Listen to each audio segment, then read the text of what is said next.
Welcome along to the magnificent TD Garden here in wonderful Boston, Massachusetts. It's day 2 of the ISU World Figure Skating Championships.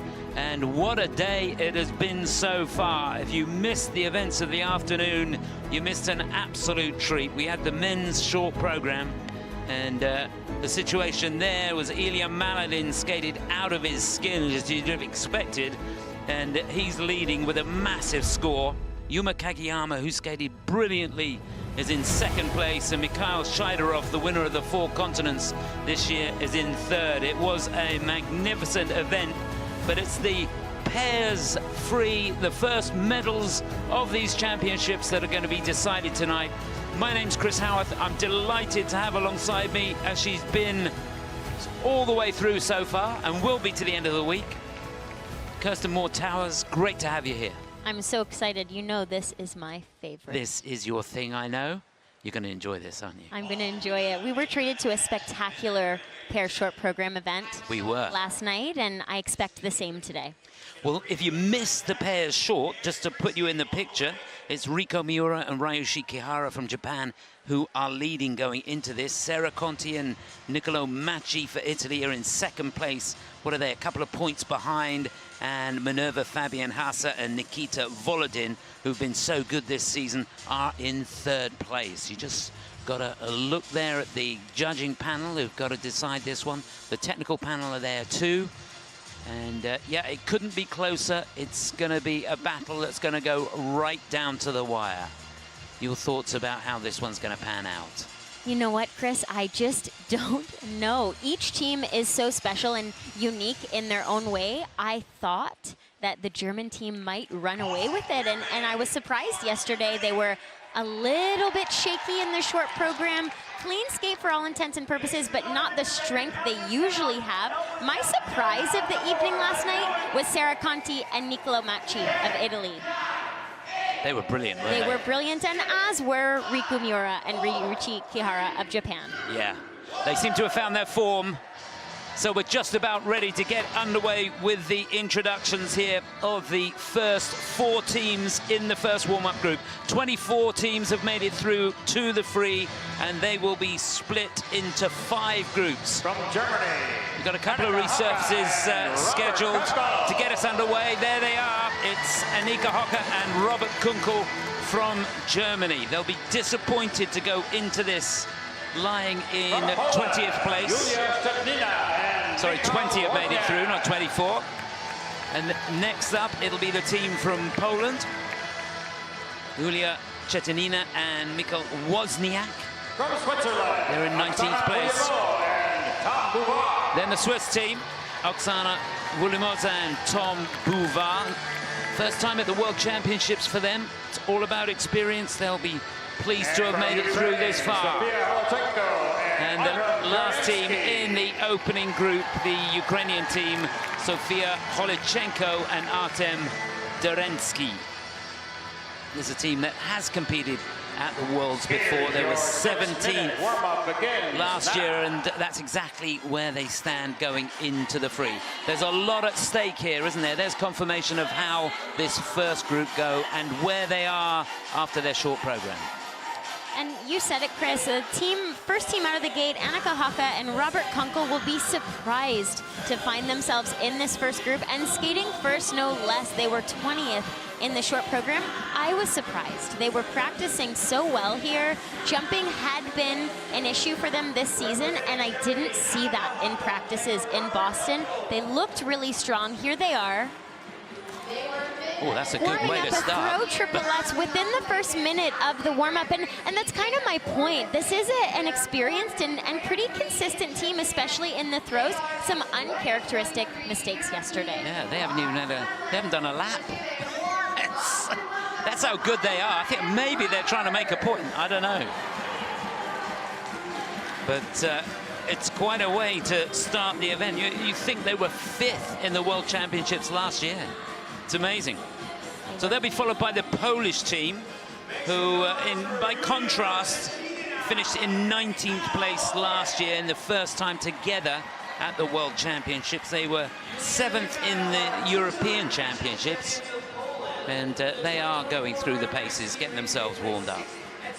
Yeah, and they say that they've been feeling more pressure as we get through the second half of this season because they have been delivering consistent results, and with that becomes that little bit of expectation. I think most of that expectation is that of which they are putting on themselves, but they feel the pressure. They would like to earn an Olympic spot for Poland. Yeah, that's good. You feel it's a team that expect a lot from themselves, and that's a good thing if you can control it. So they're the Swiss team, and he's looking okay. So Oxana Tom and Tom Bouvard, these two debuting at the World Championships, and of course that would have been their first goal to make it into the free. They've done that, so now they've got to climb up the rankings if they possibly can. They go into this lying in 18th place. They'd love to move up a couple of places if they can. And last to go, the team from Ukraine, 17th last year. They're in 17th going into this. They were runners-up in the World Junior Championships this year, and they've been pretty busy and had some good results. So keep your eye on these two. They could put some pressure on the teams that are to follow. And how good was that throw triple loop? This team has such solid throws. Huge height, huge distance. And their goal for today is to put side-by-side triple flips in their long program. I saw them do them in practice this morning. They look pretty good. Tons of experience for them at the junior and senior level. And they continue to develop and improve their skills. Yeah, it's great to see the team starting to challenge themselves with the harder triple jumps on the side-by-sides. It absolutely is. And in a lot of cases, you'll need that unless you are so superior in the second side with your components. These are the types of things that you need to move up in the world, make a name for yourself. Yeah, it does seem that the teams are all getting closer together as far as the elements are concerned. So it does come down to that second mark. It does come down to how hard you can push yourself on the elements where you've got a little bit of flexibility. And that's a great point, Chris. We'll see in large part all 20 of these teams doing pretty much the same elements, besides perhaps some decreased level of difficulty for some teams in the side-by-side jumping elements. But what will make the difference is the grade of execution that they're earning on these elements and how great their second mark is, as you mentioned, their program components, how they can tell a story, how they can skate in unison and connect to the music and to the judges and to each other. These things all will make a difference, and we'll try to talk you through that, at least my opinion of it, as we go. Yeah, and I'm sure everybody watching has got their own opinion as well. It's I always find it fascinating how crucial it is for not just the pair teams, but all the skaters to choose the bit of music that's right and be able to put something together. And as you say, tell a story, not just go out there and give a performance, but you're creating a bit of art. You sure are, and the best teams will be able to capture you in that story and make you feel something. And I think that's every top figure skater's goal, is to make their audience feel. And the choice of music is so crucial, especially as we head into this Olympic season. These past 3 years, these athletes in all disciplines should be expanding their horizons, trying to experiment with what they like. And next season is the time to lock in with the style that best suits them, so that they can kind of have the pinnacle of their success in that Olympic year. Well, I hope they're listening. Great advice from Kirsten Mortales. Doesn't get better than that. Well, I hope you're ready. It's going to be a fascinating evening. I don't know if I'm ready. You've been ready since you got up this morning. You've been pumped for this.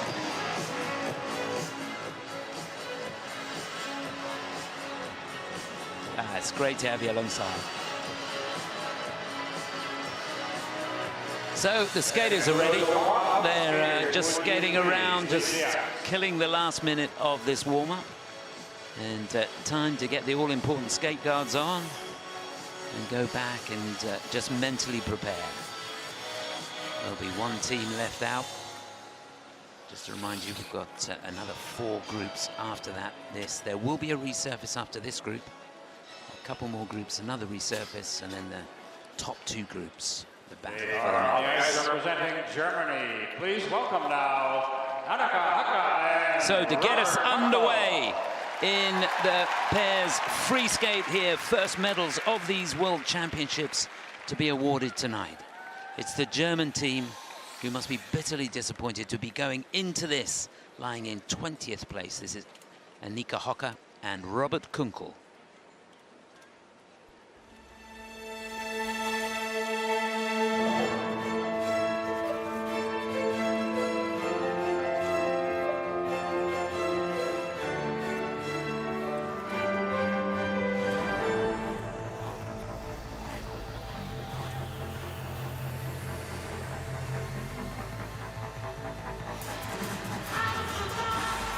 Really clean on the twist. It's a good solid start.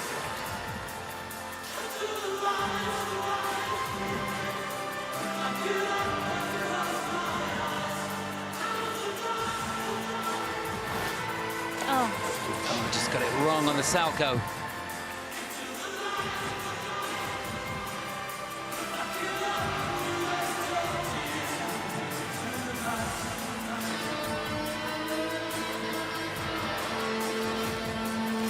That's better. Double axel, single axel.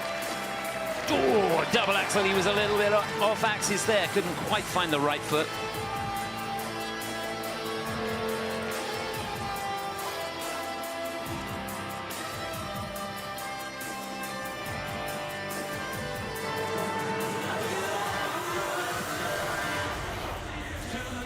Good job. Huge throw triple loop.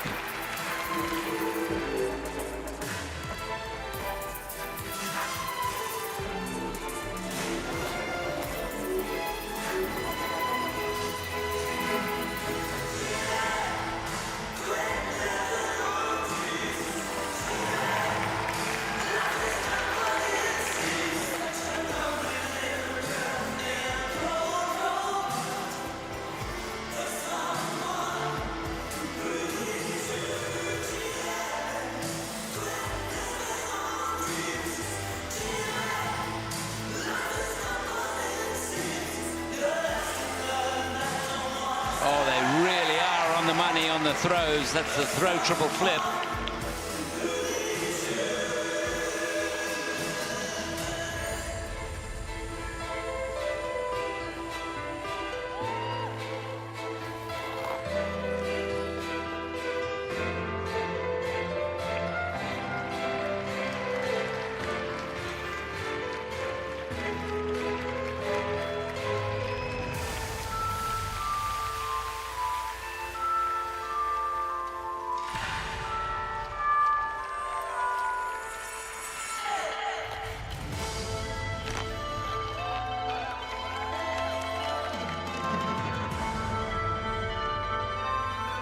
Come on, Robert.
So you can see he's absolutely spent. He's given it everything he possibly can.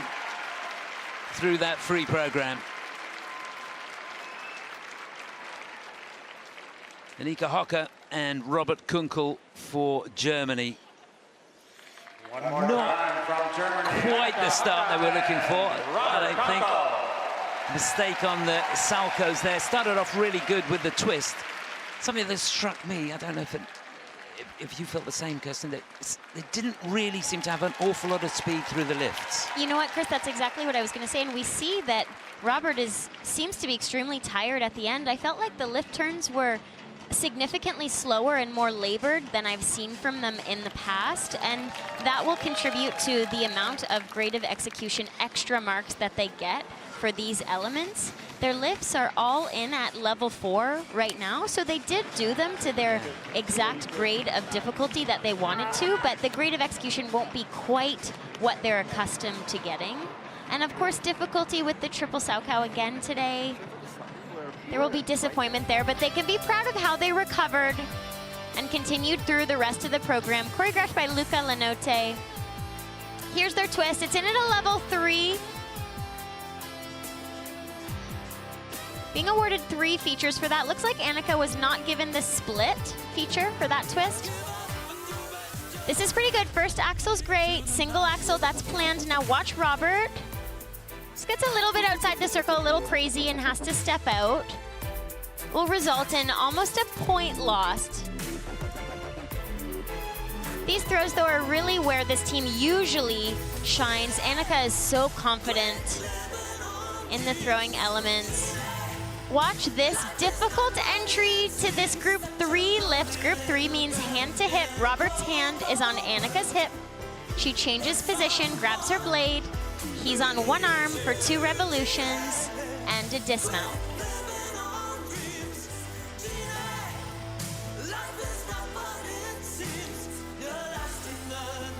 This, their choreo sequence, Anika says it's her favorite part. And this team really does have a lot of input on the music process. The long program music this season is their idea. Their choreographer feels like it's an important part of their improvement, to be a part of the creation and learning who they are as athletes individually and as a team. Well, let's see what happens here. They got 121.17 this season at the NHK Trophy.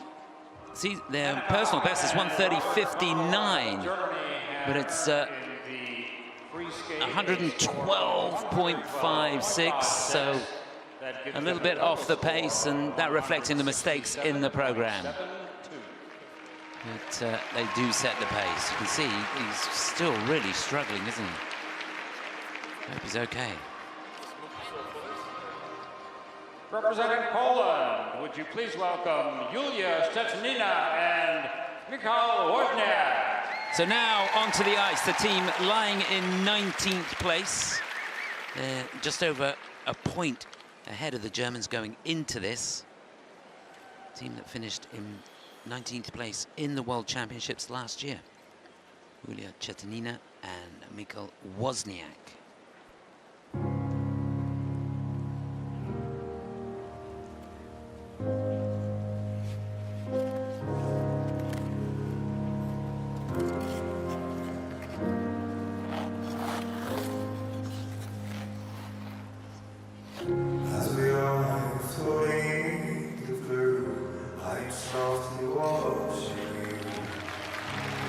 Through the triple twist.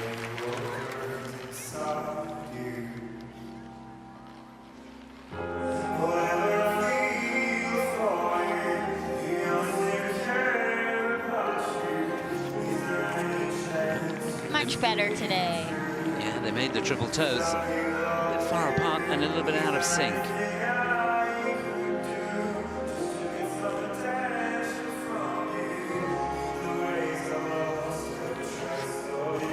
Double axel, timing much better, single axel, and another single axel.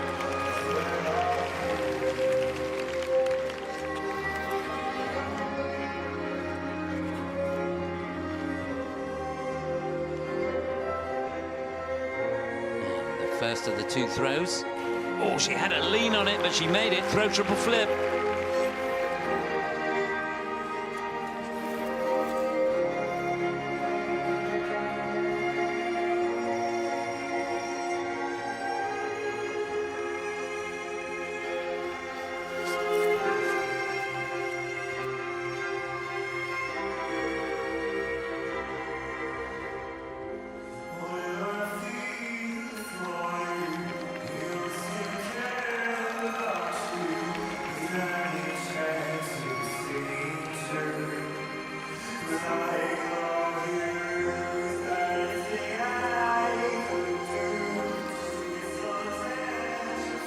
throw here. Nice job. Yeah, she made that very well.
Oh, yes.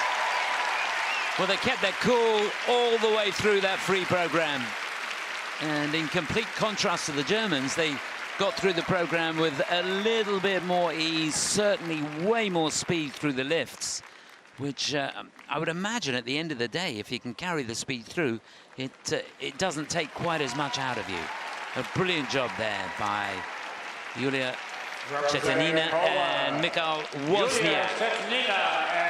Yeah, we're seeing emotion from Yulia. They want so desperately to qualify a spot for Poland to the Olympics. Yulia qualified to the Olympics and was in Beijing with her former partner and had to withdraw due to a positive COVID test. She was already in the Olympic Village. So her big dream is to actually skate in the Olympic Games. And this is a new team, Chris, only in their second season together. Yeah. And they have had so much to learn, especially Michal, who is brand new or has less experience in the pair discipline than Yulia, who does have a wealth of experience.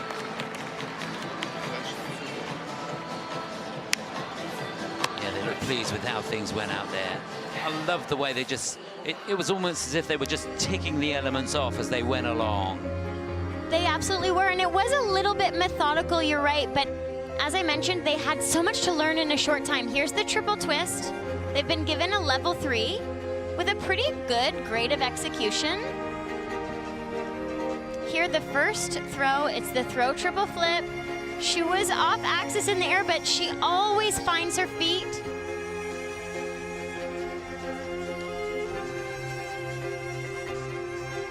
Yeah, that was the only element in the program with a negative GOE, wasn't it? Yeah, it was. And you mentioned that the jumping elements were a little bit far apart, and you're right, but I think something that's important to note is because of the newness of this team, yeah. I think what their intention and their goal is right now is to check the boxes. They're trying to get the job done and get through it cleanly, and then they'll continue to work on the quality of how they get these things done. And that will come. I really, truly believe that will come. They're with a great coaching team. They're both great athletes. But for them today, this was a huge win. And we see that in the reaction. That's really nice. It's fabulous, isn't it? Yeah. Super shots at the end there. It means so much. And the amount of work that these teams put in to get themselves in a situation to be able to perform like that. is a credit to the team around them as well. And there they are. Fantastic stuff. Let's hope the judges go with them. Their season's best score is 122.74. That's 118.81, so it's pretty close to that. And they are in the lead. Bit of a fist pump there from Nolan. He's pleased with that. Remember, they're trying to get to the top 16. So they need to climb a few spots. Well, they've got a chance here, haven't they? They really do have a real opportunity. Switzerland, would you please welcome now Oxana Tom Bouvard. So lying in 18th place going into the free, Oksana Vulemos and Tom Bouvard from Switzerland. A team that are competing in the World Championships for the very first time.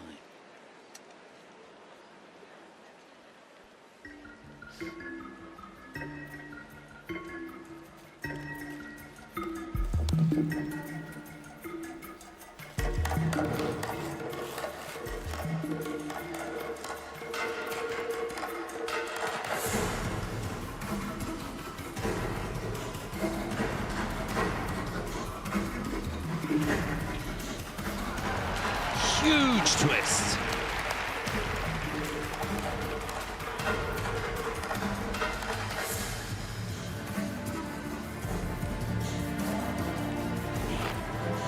Oh yes, great unison through the triple toes.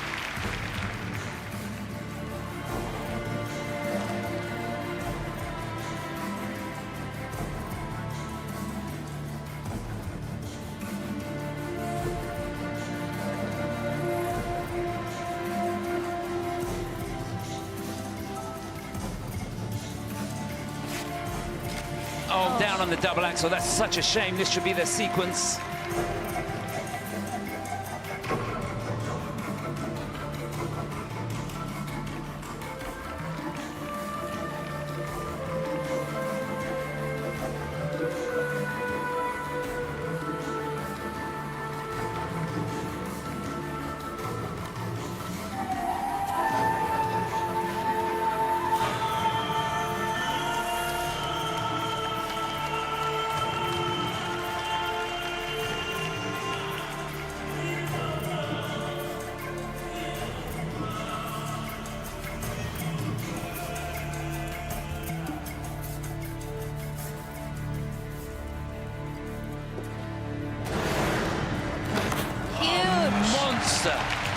Of a throw triple salto.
Well done.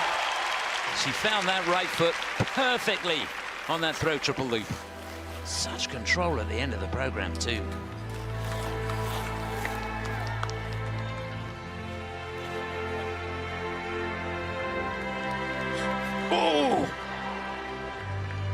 was a heart-in-the-mouth moment. Good save. Did not save the lift, but he saved Oxana, which is most important. Oh, dear. Well, I hope your heart's still beating. Mine's going about 90 to the dozen. That was quite the moment. Oh, what a bummer. It was a great performance. Obviously, we saw a fall on the double axel from Oxana, but disappointment at the end with the group 4 lift for this team. Yeah, such a shame. Started off so well. And once they went down on the double axel, it just all looked a little bit disjointed, apart from the throws. She was so good on the throws, wasn't she? Yeah, she really seems to have a great understanding of where she is in the air and where she needs to put herself to get so secure over the right side. I'm really impressed with those elements from this team. Again, in their first season together, their big goal was to get here and to skate in the free program, and they did that. Now they have tons of time to go home and work on the quality of how they do these things. I'd also love to see them work on some of these second mark intricacies. Some posture work would be fantastic, and also a little bit more intricate choreography. And I appreciate that they are uniquely themselves and they do different styles of programs than we see from a lot of other teams. I love that. I think they should keep doing that, and they can just continue to grow how they do that and in which ways. Yeah, you feel that the focus has very much been on the elements for this season with this program. Absolutely. And they can build from that. They're showing that they're starting to get a grasp and a feel for their craft. Yeah, they sure are. Here are the side-by-side triple toe loops. Again, can work on getting them a little bit closer together, but for a first season together, we can't really complain about it too much. Here, the throw triple Saukow, it is huge. Looks like a slight touchdown with her free foot. Yeah, it's not going to cost them too much, though, is it? No, they're still getting in the positives in the grade of execution. This one, though, was much better. The throw loop was great. Okay, here it is, the last lift, group 4, hand-to-hand. Oh, shoot. Gets a little bit stuck on his turns and is able to put her down safely, which is most important. They've only earned today for that lift 1.75 points. And when done at a level 4, which they would have been planning, it's 5.1 points, perhaps plus some GOE. So it's about maybe a 3 to 4 point loss for them. Not major, still a win today. Yeah, so they've been over 100 points this season. It's not going to happen here. 99.17. They are in 3rd place, but they can't be too disappointed. They've made it into the free, and as you rightly said, Kirsten, that must have been really their goal here to make it this far. So very well done to them. Representing Ukraine, would you please welcome now to the ice Sofiia and Artem. So now a team that finished in 17th place in the World Championships last year in their first appearance. They go into the free here, lying in 17th place. We wish them all the very best of luck. Runners-up in the Junior World Championships this year. This is Sofiia Holichenko and Artem Darensky for Ukraine.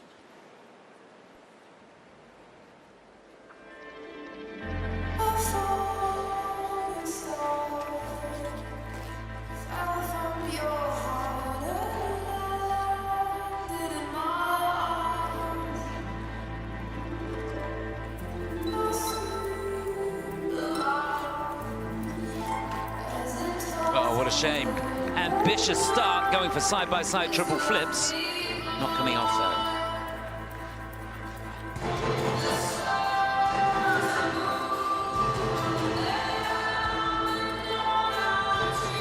Huge speed. And a huge twist.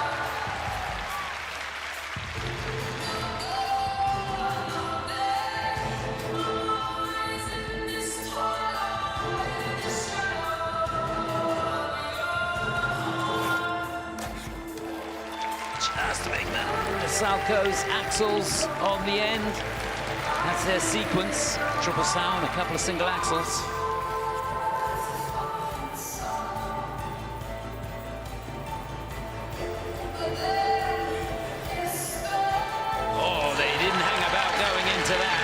magnificent throw triple loop.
To find the right foot on those huge throws. That was the Salchow.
Well, after what was a very shaky start, I've got to say that was a great comeback. They fought really, really hard all the way through the program.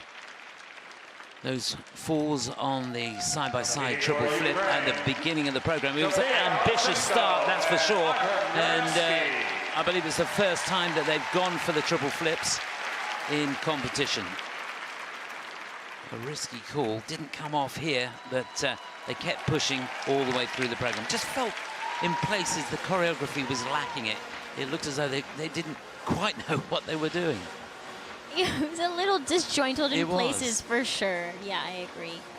But you're right, bit of a bummer for the triple flips for them. They really had a goal of getting those out here. I'm so impressed by Sofiia in these throws.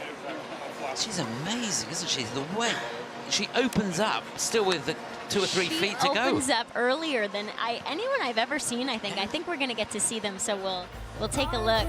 The only negative grade of execution is the opening element, the triple flips. This triple twist in at a level 3. It is not the biggest that we'll see in this event, but they're very efficient with their features, so they're still able to get a good amount of points for that. 6.27. Here's their jump sequence. Triple Salchow, little far apart. Stepping into a single axel. And another single axel. Here's this first throw. Throw triple loop. Watch Sofiia. She's opening. It's incredible, truly. Beautiful landing stretch, great extension. And again, here with the Salchow. knows exactly where she is. Judges are looking for very good height and distance, good speed and flow and control, effortless. And I really think they're doing all of these things in these elements. These are really strong elements for them. And you're right, Chris, where they can continue to improve is their cohesiveness as a team. Yeah, the transitions through the program, they certainly is going to help them. But let's see what they get here. 108.22 is their season's best score. They need 115.99 to go into the lead. Yeah, 111.35. It's third place for Sofiia and Artem. So at the moment, it's good news for the Polish team, who look like they're going to be moving up a couple of places. But nevertheless, a very brave effort from the Ukrainian team. Ladies and gentlemen, we're going to take a short break to resurface the ice, and then we will be back with more of the pairs free skate. So that's the end of the first group. That's how it stands. Ekaterina and Wozniak in the lead ahead of the Ukrainian team, and Anika Hocker and Robert Kunkel pull up one place. Got a long way to go. We've got an ice resurface coming up now. There'll be two more groups after that, another ice cut, and then the top two groups, the top 8 teams after the short program. We'll be back in a moment or two.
I don't think he was into drugs. I think he was just hardcore alcoholic, but original drug on the person that died of cirrhosis. Big pen or whatever. Yeah. Yeah. He didn't do anything, just alcohol. But just, yeah, he drank like a sailor. Yeah. It was like whiskey every day. Who was like Frank Sinatra used to drink a bottle of Jack Daniels every day.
Pour ma beauté, je fais confiance à mon esthéticienne.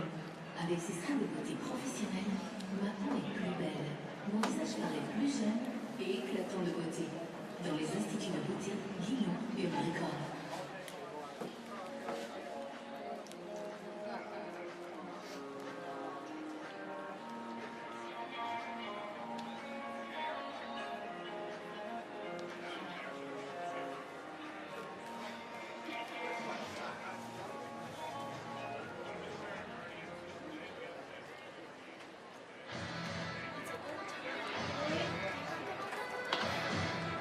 Boston, are you ready for your next round of skaters? If you are, let them hear you! I don't want to run if I'm going to fall.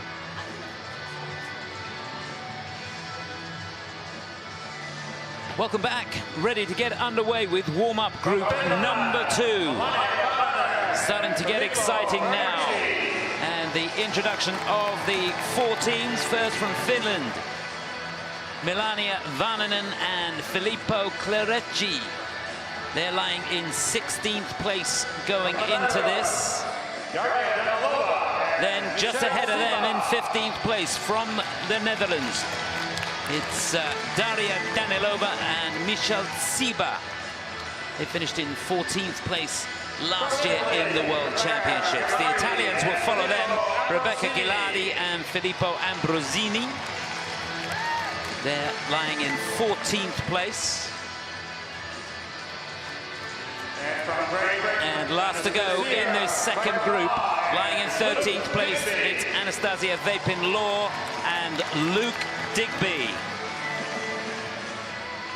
Big improvement for them this year on their 20th place finish in last year's World Championships. They want to hang on to that 13th spot or move up into a top 10 if they possibly can. It's all to play for here. That's how they're going to go in this second group. Great Let's talk to a see little the bit. place filling up, isn't it? Yeah, go on then. It is great to see the place filling up. Let's talk a little bit about what each team is going to do in the free program today. We're going to see any double or triple twist, 3 lifts. We'll see 2 throws. They must be different throws. 2 jumping elements, 1 solo and 1 in a combination or a series. 1 pair combination spin, 1 death spiral. It must be a different death spiral than yesterday, and 1 choreo sequence. Yeah, it was the back outside death spiral yesterday, so anything other than that. And they'll be pleased about that.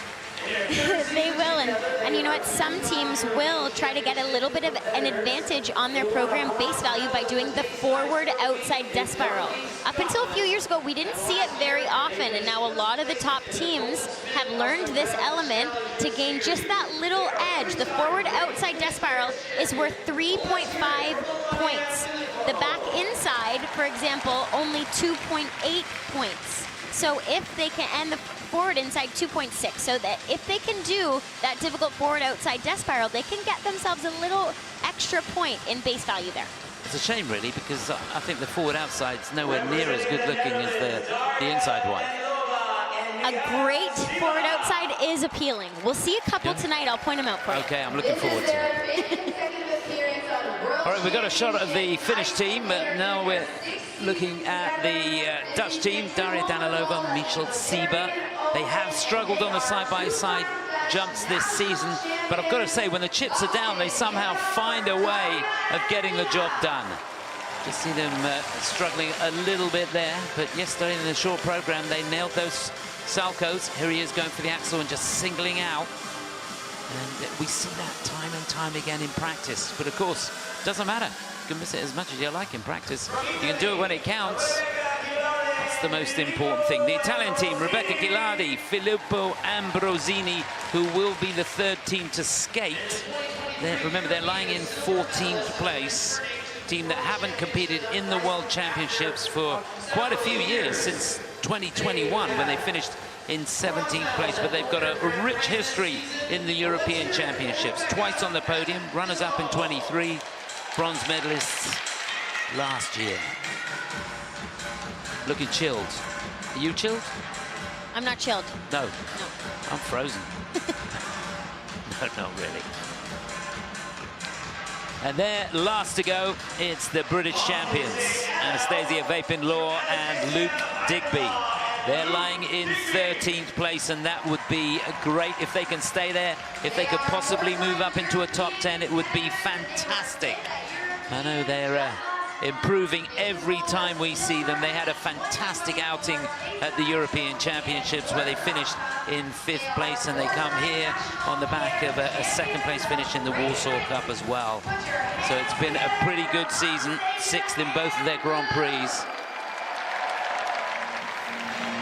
Where this team has really improved for me this season is in their second mark and in the composition of their programs, how they perform them, how they connect with one another and with their audience, and it really makes a difference, and we're seeing that difference in the scores that they've been continually getting a little bit higher and higher and higher throughout this season, and it's well deserved. Yeah, I'm sure that good result at the European Championships is really going to help them as well, as far as confidence goes, and confidence is a big part, isn't it? It's huge. It's maybe one of the biggest parts when you receive validation for all the hard work you put in and acknowledgement that you belong in a higher group or the upper echelon of the world in pair skating that maybe you didn't think you did before. That validation means everything. Yeah, it's really good to see. Let's see how they look here. Setting up the throw triple salco and just a double. Get those cobwebs out the way now. Tell you what, I would not want to be sitting in the front row down there. There's been some dicey moments, I can tell you. Nice triple twist by Daria and Michel. They seem to be just calming themselves down a little bit here. They'll be second to go. It's quite a good draw for them. I mentioned that these teams are doing 3 lifts. They can do 2 lifts from the Group 5 category. That is the highest earning category of lifts, so most teams will elect to do 2 Group 5 lifts. They are the most difficult. That's why they get you the most points. If ever you see a lift where the lifted partner rotates on the way up to the top, that is a Group 5. I'll try to point it out to you as it happens.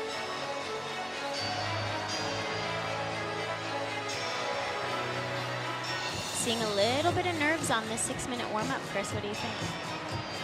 Well, I'm just reflecting on the practice this morning. There were a lot of nerves, weren't there? But it was a late night and an early morning. We talked about that.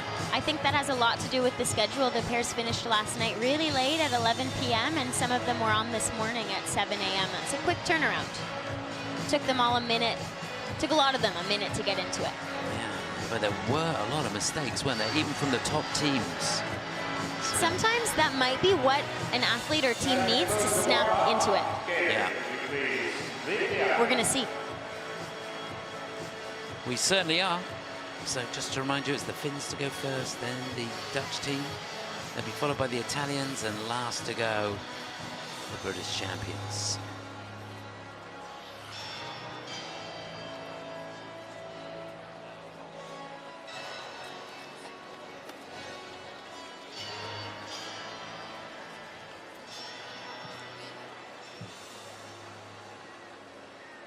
Now on the ice, representing Finland, please welcome Milania and Filippo. So to get us underway in this second group, the team lying in 16th place going into the free. Second time for them competing at the World Championships. Wish them all the very best of luck. It's 21-year-old Milania and 24-year-old Filippo Clerici.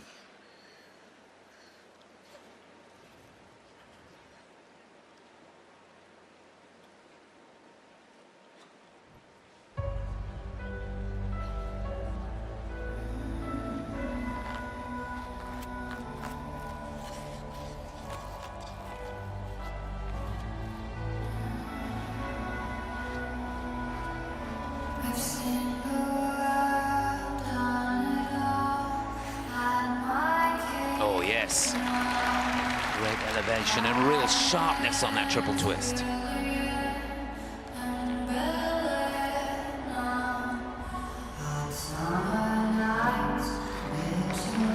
Big triple toes, single axel, and another single axel.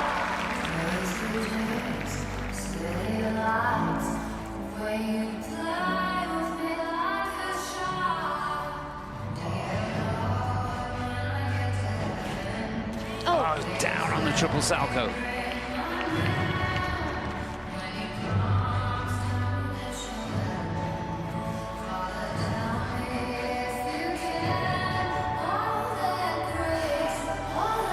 can see a toppling off axis on that throw triple flip.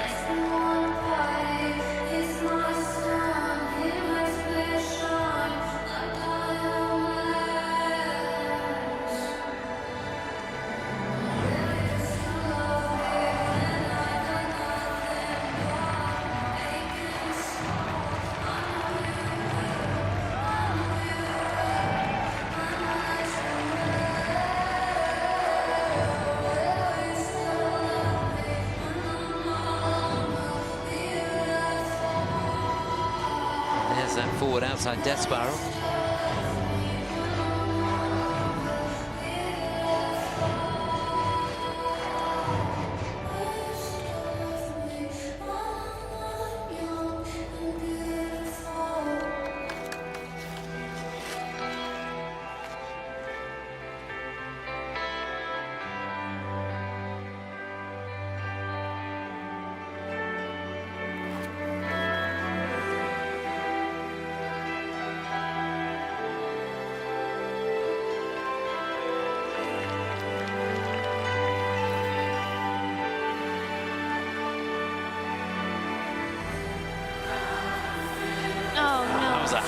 Fall on the throw triple loop.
that was such a shame. A real pity that 3 falls in the program, and that is really going to cost them. They're going to get 3 points deductions, and of course the elements themselves don't have the same value, so it really is going to hurt them. It's good news for the teams in the first group, I've got to say. The Poles, remember, leading the Ukrainians in 2nd place, and critical for the teams to try and finish in the top 16 if they possibly can for those valuable Olympic spots.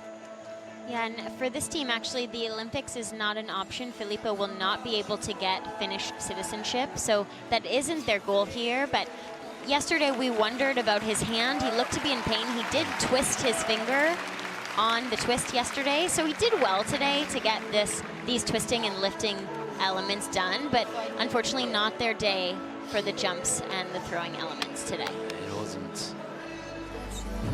Let's take a look.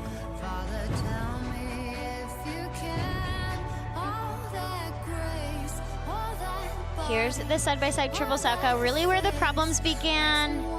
Oh, Milania comes down, under-rotated, takes quite a hard fall.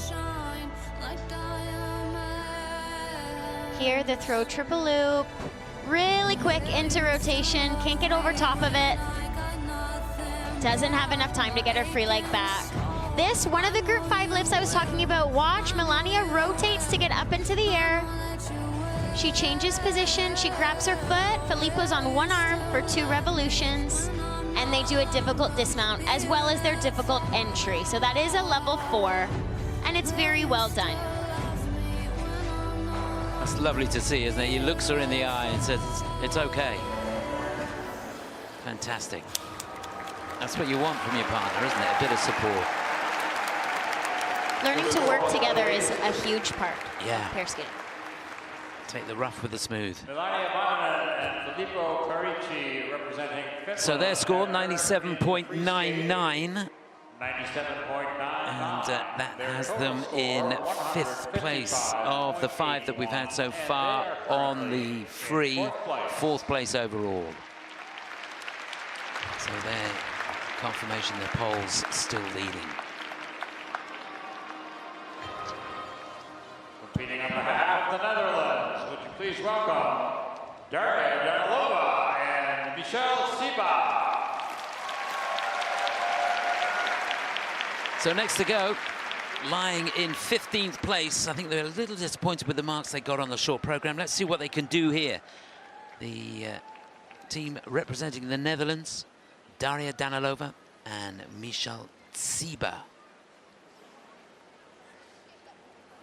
They've got inside the top 10 at the World Championships before. Let's see if they can fight their way back here in Boston. So easy to be loved, so hard to love.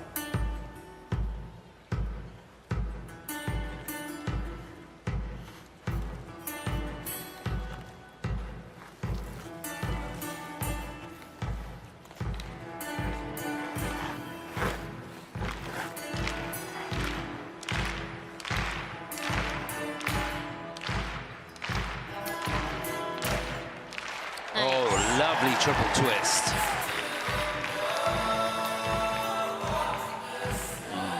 Let's hope that sets them up nicely. Side-by-side triple salves next. They have been a little shaky on this. And how on earth did Michel get through that?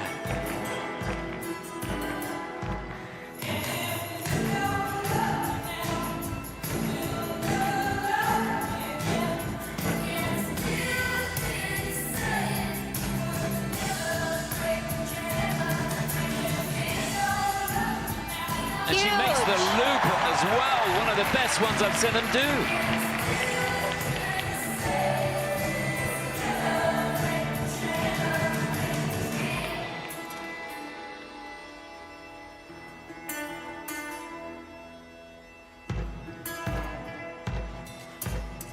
Come on, guys. A couple of double axels and a single one on the end.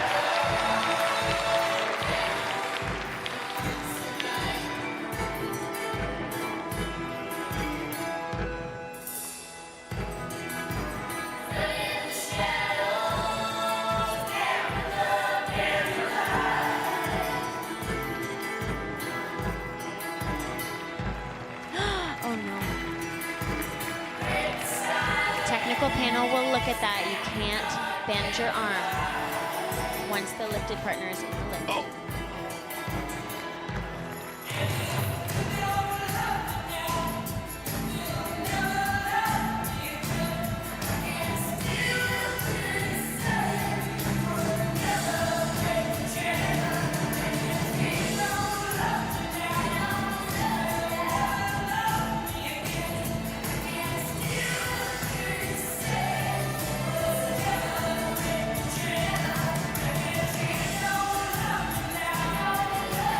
What a shame. I thought she got it.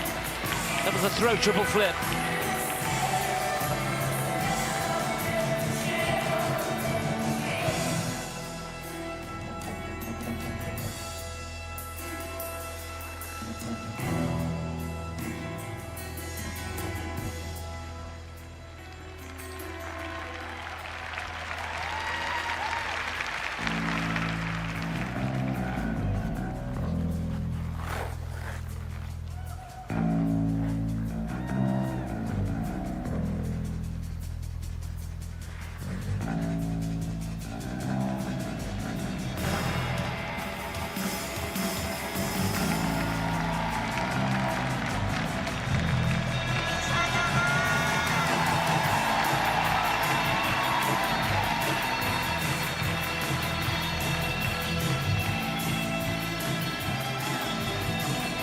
Last push, here we go.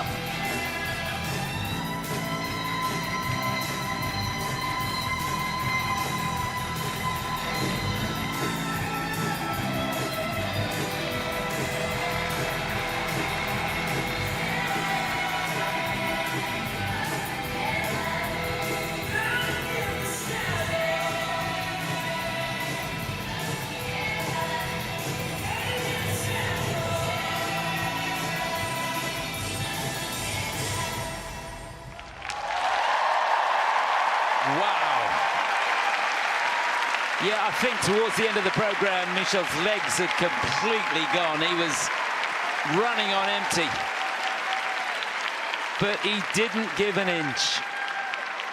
I love watching these two, I tell you. When you watch them in practice, we watched them this morning, and even in the 6-minute warm-up here, they're so hit and miss on the jumps and the throws, but when it comes to the nitty-gritty, goodness me, except for that second throw, the side-by-side jumps, he looked completely off axis, didn't he, for the most part, but somehow found the right foot. A brave, brave team. Well done, Daria Danilova, Michal Siba for the Netherlands. Yeah, they are such a fun team to watch. They've been skating together for a long time, and they are truly such nice people. It's not our job to talk about that here today. We're talking about their skating, but they're an easy team to get behind. Today, I saw some weird things in lifts that I haven't seen from this team. They did miss a lift at Europeans, and I wonder if that played into their confidence. I'm not sure, but the technical panel, once they see Michel's arm bend, once the lift has already started, the lift is over. Even if they keep continuing on through the lift, they have to stop counting the features. So we're gonna have to see if we see that first group 5 axle lift again so we can look at it. Right now it's in at a 3, which is not too bad. That's only 0.4 of a loss from what they would have had with a 4. Let's look though at the side-by-side triple sow cows.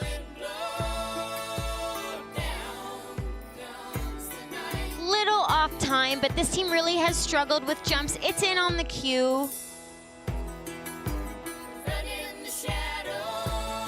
Throw triple loop, not a question.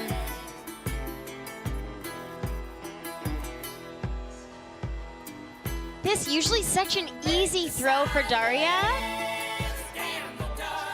Just slips off the edge. Takes quite an uncharacteristic fall for her on that throw. Here we're looking at the last lift.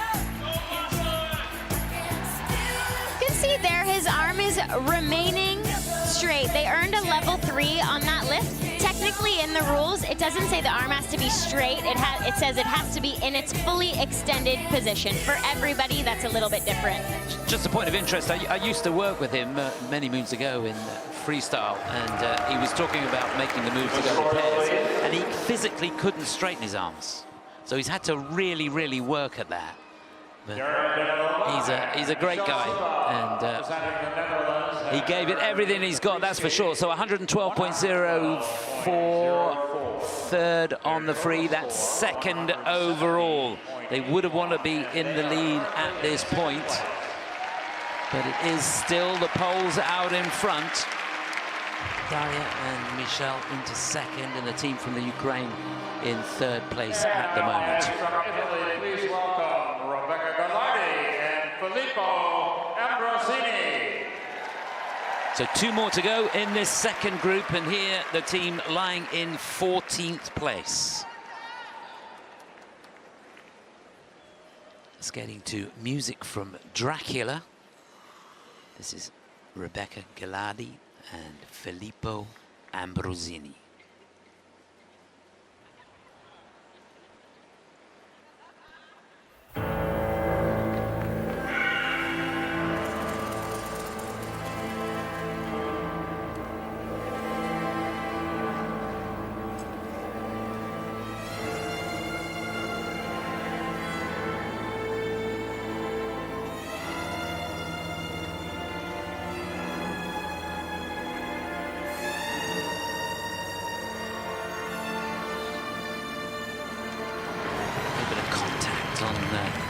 The way out of that twist.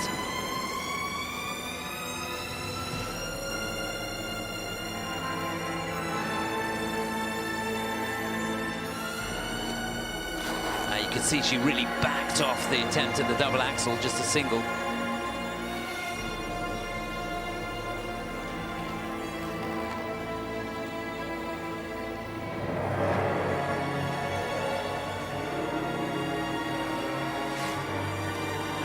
Double sows, single sow, single axle on the end, a couple of them.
She did well to hang on to that.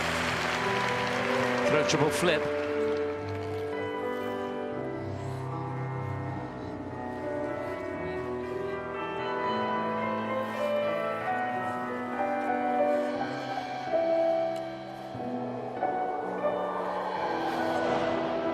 And there's the loop. Much better on the landing of that.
Yeah, loved the concept of the program. And they kept in character all the way through, which is a real credit to them. I think they're pretty pleased with how things went. It was a nervy start with those side-by-side jumps, just getting popped and not getting the levels that they wanted on those, singling out on the axle and again on the salcos. But I felt as the program, as the music got better, got faster, they got better.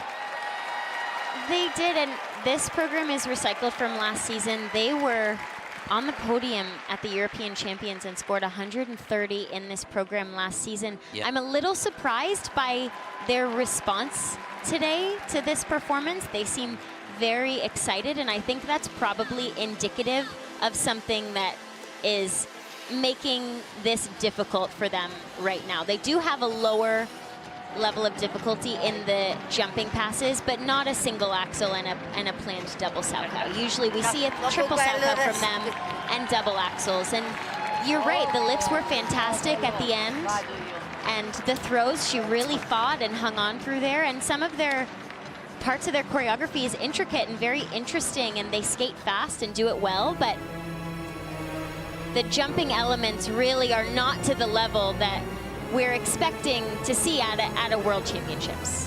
Yeah, not from this team. Just wonder if the nerves got to them. I'm not sure. They're a great team. Looking at a great lift here.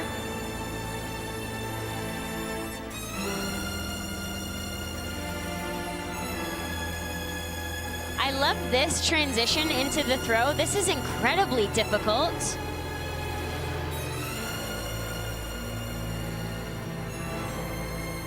And she fights to hang on. She does not put her hands down. She receives only a slight minus in the grade of execution. Here their throw loop. Again, thinks about it. And I love this ending position for them. It's a cool program. They're a great team, and they know. They know this. They know they need more difficult jumping elements. Well, the season's best score is 123.36. Got that in the Lombardia Trophy. It's 113.98. That's second on the free skate, but that will be enough to put them into the lead. So they're second on the night, but they do leapfrog, or they do stay ahead of the Polish team. There's confirmation of that. Now next, representing Great Britain, please welcome Anastasia and Luke Digby. Well, it's been a great season for these two so far. 5th in the European Championships this year, which was a sensational result for them.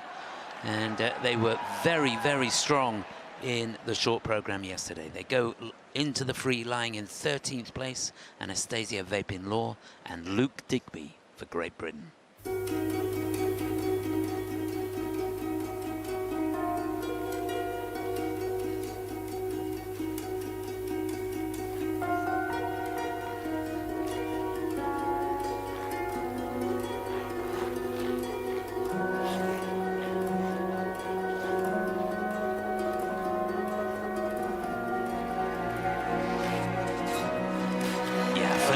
Speed into that twist and controlled it well.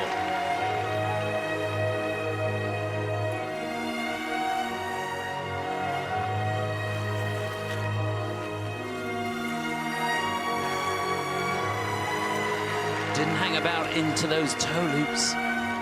Just a double for Luke, though. Just popped it, didn't he?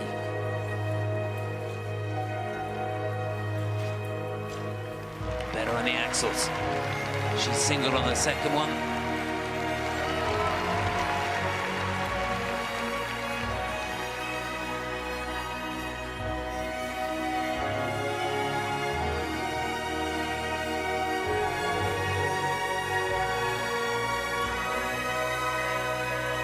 Oh. She made the triple loop, and it looked a bit whippy at the beginning. I was nervous. She did great.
a bit whippy at the beginning again, but it was huge. Throw triple sow.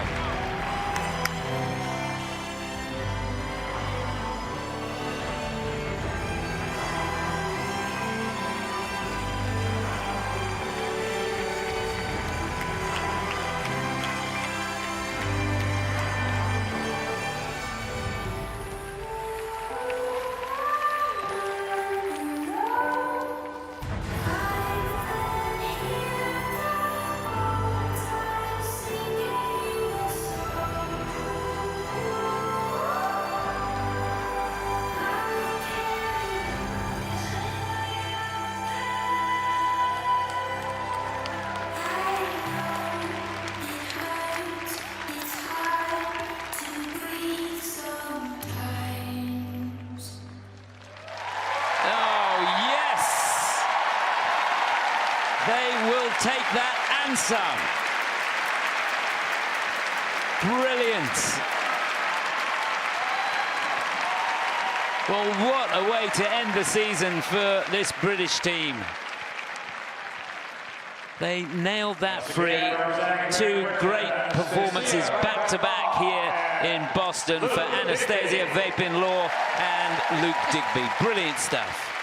Oh, that was great. I said in the warm-up, this team has improved so much, especially in the second mark this season. I spoke to their choreographer, Mark Henready, and he said he was so eager to help them, to push them into the sevens in their program components. And they've done that consistently all season. It looks like they're going to do it here, and it's such a great vehicle for them. It really allows them to be who they are, and that was his goal. He wants to show them as Anastasia and as Luke, and then as the strength of them together. And they can be so proud of this free program. I know there was an error in the first jumping pass, but it's really just minor. It did not disrupt the program.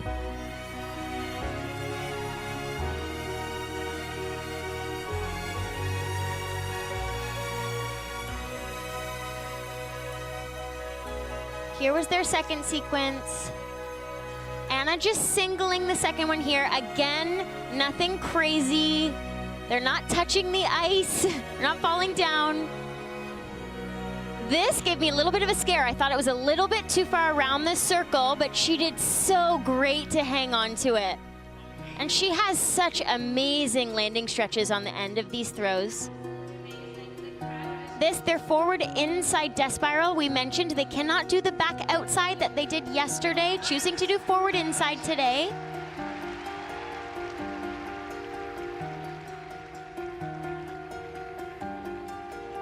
Their concept for this program is they're going to be united together on this journey alongside with their coaches, breaking into a world-class sphere. Unity and unitedness between the two. I saw it. Well, their season's best is 118.93. It's very, very close to that. 117.61. They do go into the lead here with that score. They're in the lead on the night and in the lead overall, which is great for them after 8. Super stuff, and you can see just what it means. Well done to the team, the Briggs team, Simon, Debbie, and Jason. Fabulous stuff. So that's the situation after 2 groups. We've got 3 more groups to go, and things really starting to hot up. The next group has the teams lying from 9th to 12th place after the short program. To get us underway, the Canadian team lying in 12th place, Kenny-Ann Lauren and Loucas Etier. These two finished in 15th place last year, so on the up and up, which is important for them. Then from Uzbekistan, Ekaterina Gainish and Dmitrii Shigorev.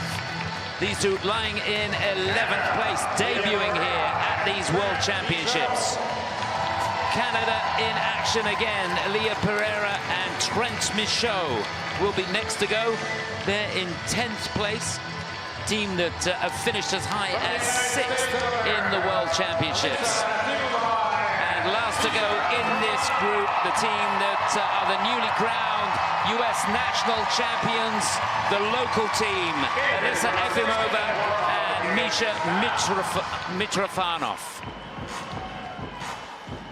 So there they are. It couldn't be more exciting. Obviously, loads of support for the American team here who train in Boston. But a couple of Canadian teams. Kirsten will be cheering for them. She's got her arms aloft when they came out. Yeah, and great skate yesterday for the first Canadian team, Kellyanne Lohan and Luka Etier. They were thrilled with their performance. We know that Luka has been sick. There's Kellyanne. So we really hope that he's been able to recover enough to get through the free program as well as they can manage today. Yeah, yesterday he did a really, really good job in the short, but of course the free is a different animal, and it really does take its toll, particularly in the pairs event. They are a team that finished in 3rd place in the Canadian Nationals this year, but did pretty well in the Grand Prix Series, finishing 4th in the Finlandia Trophy.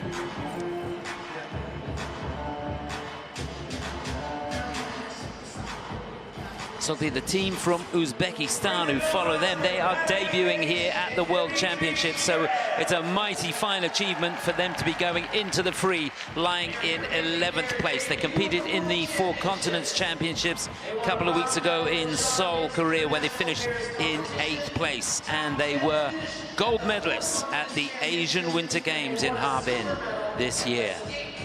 And should they qualify for the Olympics, they will be the first pair from Uzbekistan to do so. And that is a mighty fine achievement, and you wouldn't bet against it, would you? I wouldn't. So Lia Pereira and Trennt Michal will follow them. They are lying in 10th place at the moment. They were 8th last year, 6th the year before, so they're a team that really would like to move up if they possibly can. Looking good. They've had a good season, a busy season, 5th in the Grand Prix of France in Angers, bronze medalists in the Cup of China this year. And really disappointment for them being in this warm-up group today. They had an unfortunate mistake on the throw yesterday. We're hoping to score in the low 70s as they did at 4 Continents. So they do have work to do today, but I believe they are capable of doing it. Yeah, it was the low 60s, unfortunately, for them. And last to go in this group, the team that won gold at the US National Championships this year, 5th in the 4 Continents Championships. Listen to that roar. They train here in Boston.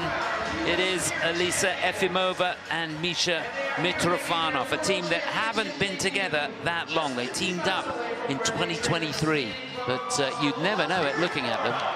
No, you wouldn't. And both of them have a wealth of pair experience with previous partners. They come together with so much experience, and we see that in their competitions. They too are a little bit disappointed. They wanted to finish the season with their best short program, weren't able to do that yesterday, but this free program of theirs, when skated clean, like at the US Championships, it is so special. They have the opportunity to really create a moment here at home in Boston, should this program go clean. Yeah, it'd be wonderful, wouldn't it? The crowd here are right behind them, and you can tell that from the cheer that they got as they came through the entrance tunnel. It really is all to play for in this 3rd group. There'll be a resurface after this, and then the top 2 groups will come out. We just saw a nice throw triple loop by Lia Pereira and Trennt Michal. That's the element they missed in the short program yesterday. They will need that today. Kellyanne and Luka warming up their twist, as are Alisa and Misha. Yeah, they're all finding it a little tight out there, aren't they? It's really struggling with the width of the rink.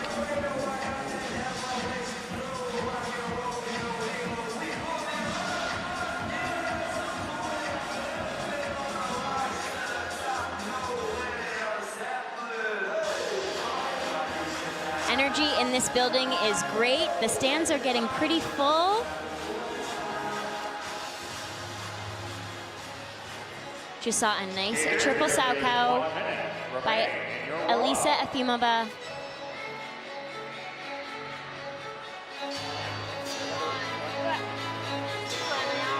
Final words here from Stephanie Valois and Yvan Desjardins for Kellyanne and Luka.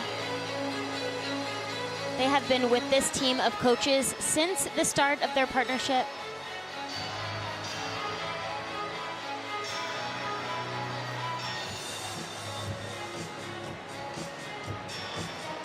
Yeah, you can sense the tension, can't you? So much at stake out there.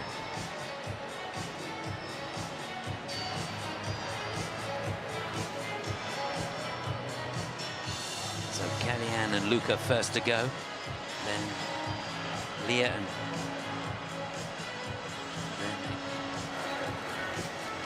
Ekaterina and Dmitrii will follow them. Lia and Trennt will be third to go, and last to go Alisa and Misha.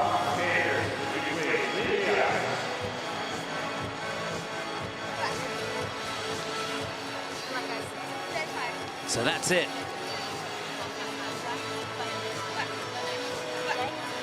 The battle is on, and I can tell you that there's nothing splitting these teams, just about a point and a half between 9th and 12th place, so it really is all to play for. Representing Canada, would you please welcome Kellyanne and Loucas. So to get us underway, lying in 12th place is the Canadian team, Kellyanne Lauren and Loucas. Second time in the World Championships for them. They're lying in 12th going into this free program.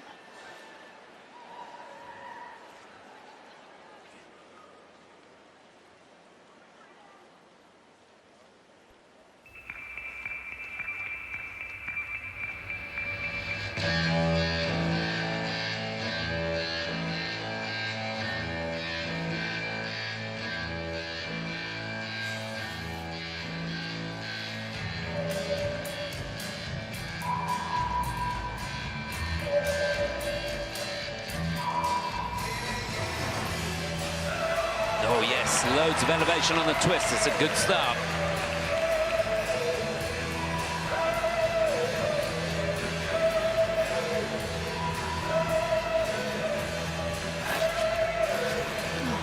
Oh, she's down on the Salco. That should have been their sequence.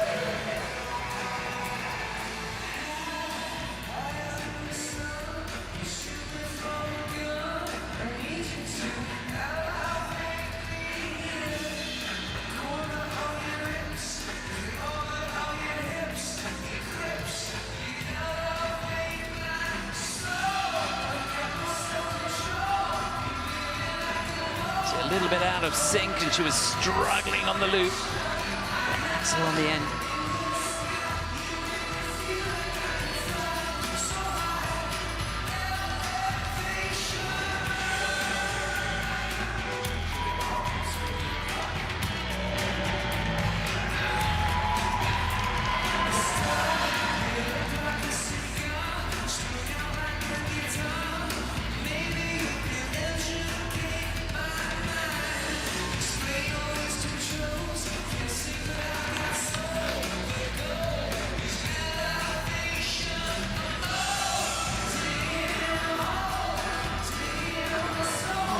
Well done. Slight double-footed landing on the throw triple loop.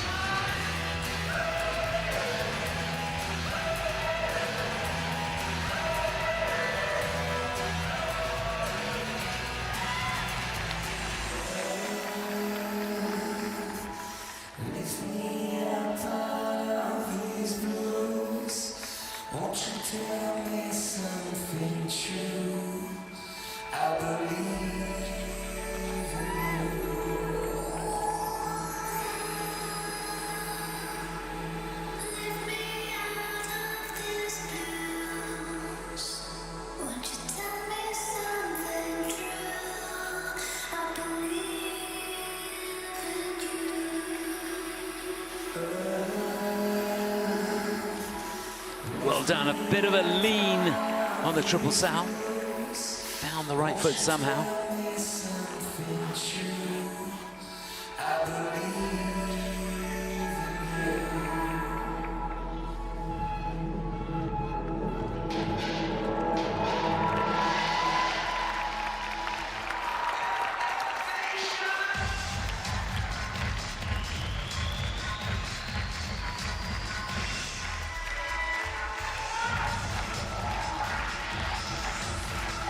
love this entry into the back inside death spiral.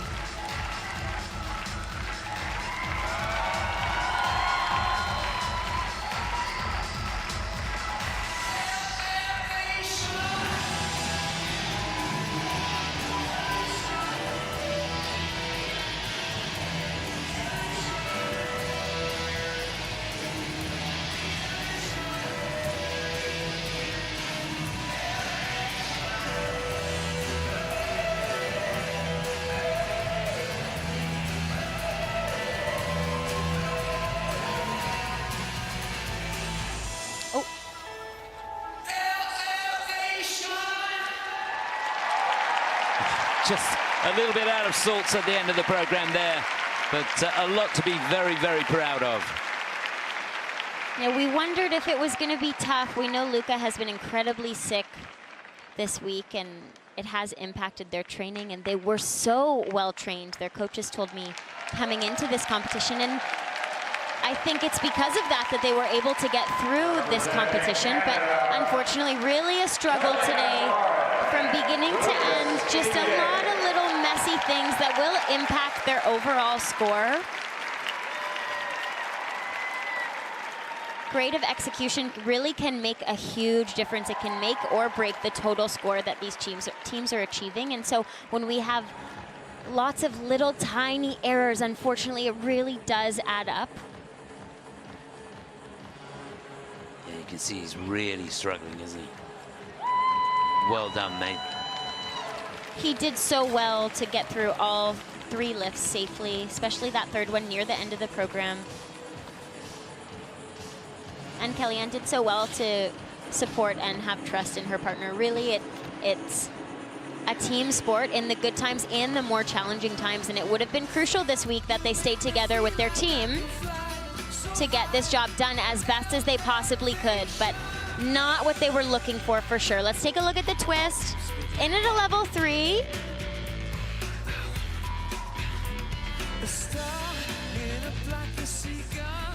And it's getting pretty decent GOE as well here. Watch Kellyanne. Usually this is a pretty secure element for them, but she just goes so quick on the takeoff, and that should have had a single axle and a double axle on the end of it.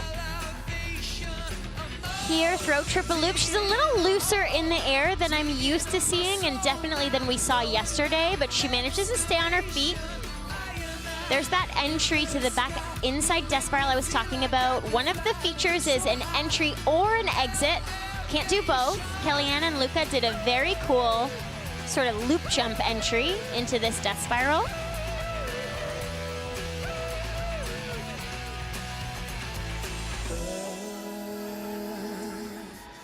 They had a great season. This competition doesn't define the rest of the work that they have done this season, and they'll continue to go home and work on their weaknesses and be better next year. So to take the lead, they need 116.33. Their season's best is 118.12. But the mistake at the beginning of the program is going to cost them, that's for sure. I think it's going to be a tough call. Yeah, 107.25. It is 7th place on the free. They are going to be dropping for sure. So it's 5th place overall. And there's confirmation of that. It's good news for the Brits and the other 4 teams there. Competing for Uzbekistan, would you please now welcome to the ice Ekaterina and Dmitrii. So on the ice now, the team lying in 11th place. First time in the World Championships for them. What a moment. Team that finished in 8th place in the 4 continents. Ekaterina Gainish, Dmitrii Shigarev.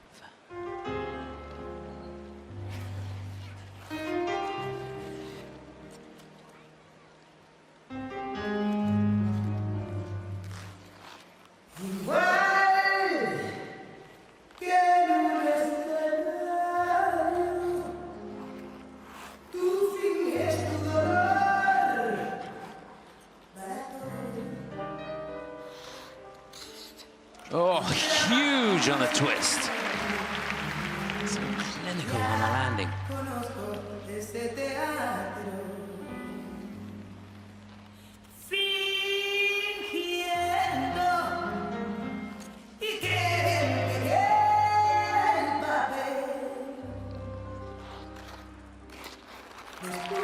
just about makes that triple toe, double axel on the end. And there's another one.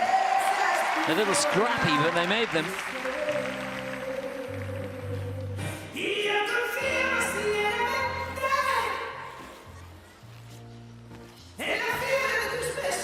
And they make the salcos too. He's making heavy weather of it.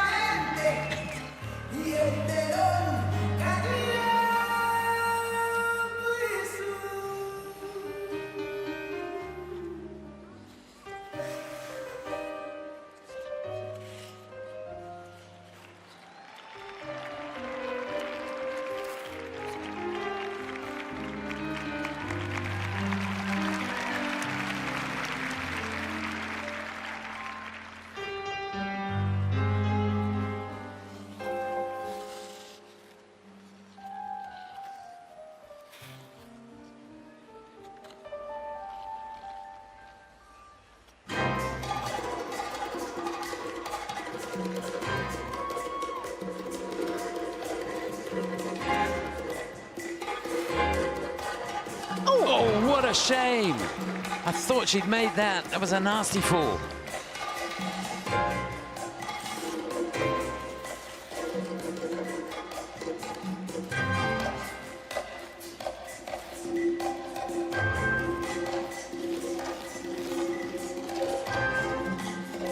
Here's the second. Much, much better.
Tell you what, that was very, very impressive indeed.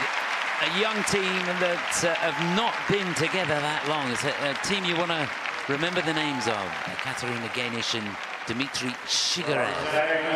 8th they were in the 4 continents, and they've only been on the international circuit really this year.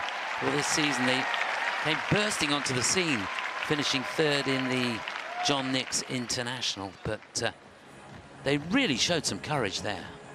They did, yeah. Only one major error. They really were working through the jumping elements, but this program started with the best triple twist we've seen in this event so far. It was fantastic. Some of the later elements ran out of steam a little bit, got the job done, but we're moving really slowly through the lifts. They said their goal here was to be, they want to be happy with their performance and they want to show their best and show all their emotions. And I do think that they performed to this piece of music. Let's watch the twist. In at a level 3. Look at this height. And a really nice clean patch. Yeah, there was no contact at all there, was there, on the way out? This, their group 5 reverse lift. We saw Ekaterina rotate half going into it. Now watch, Dmitrii turns the other direction, rotates the other direction. That's an additional feature. So that lifts in at a level 4. And it's a unique position. We don't often see it. Look how fast he threw her here. I thought that was quite abrupt, and she seemed to think she had it and then just couldn't quite stay on top of that right foot.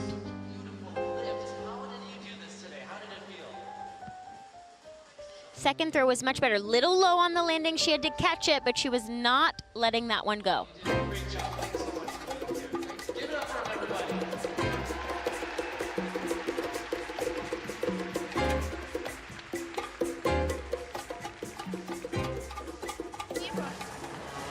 Well, I think they're pleased with that. Well, they've had 126.12 this season. They only need 116.30 to go into the lead. Fancy they've done enough to do that. Let's see.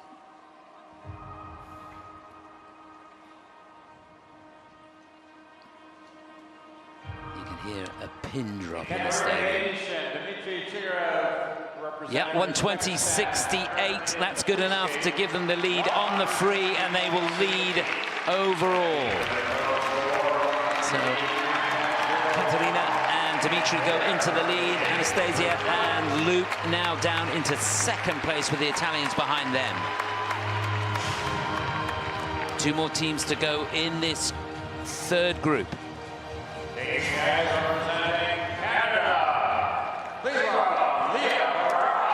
So Team Canada back in action again here.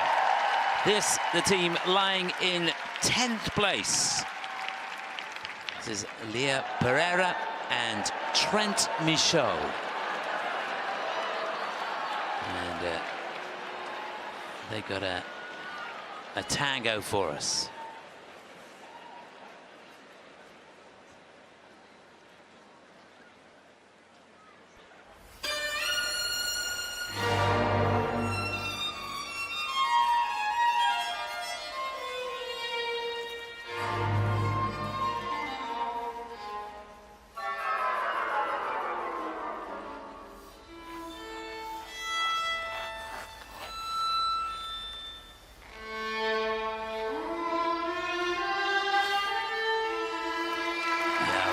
Super twist us up.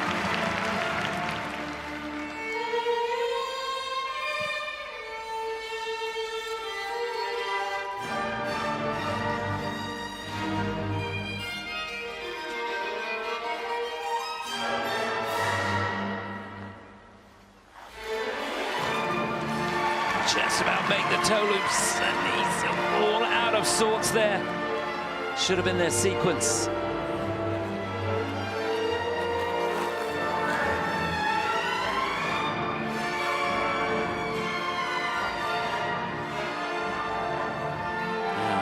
This, and he doubles on the Salco.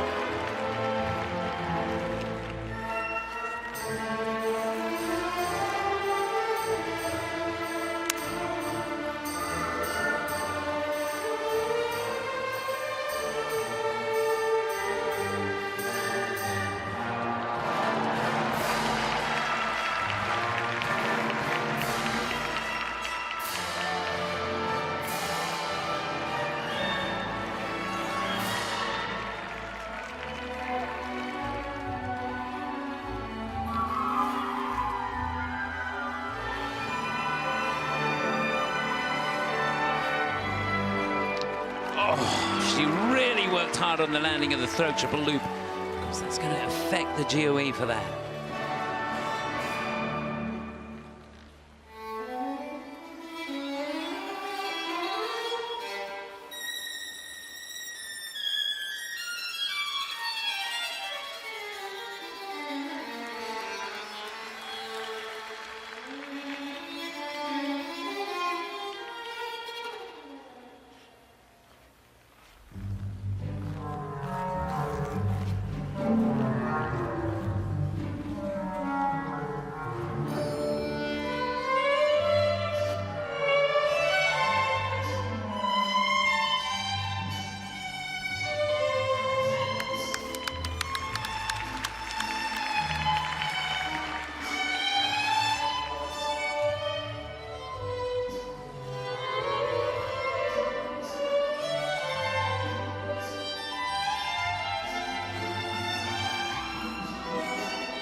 done. Lovely flow coming out of that throw triple salchow.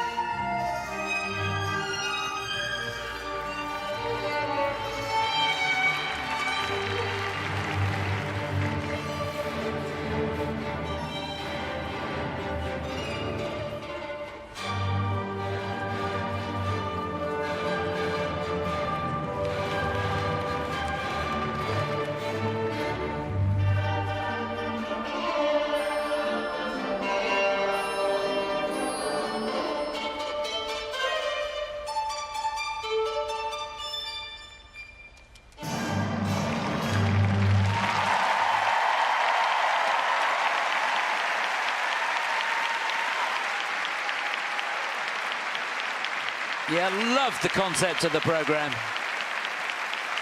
And you can see the emotion there. Fantastic team effort. A couple of mistakes in there on the side-by-side jumps, but it started off so well with that triple twist. Lia Trennt Michal from Canada. Remember, they're lying in 10th place at the moment. They really won't want to drop out of that position if they possibly can.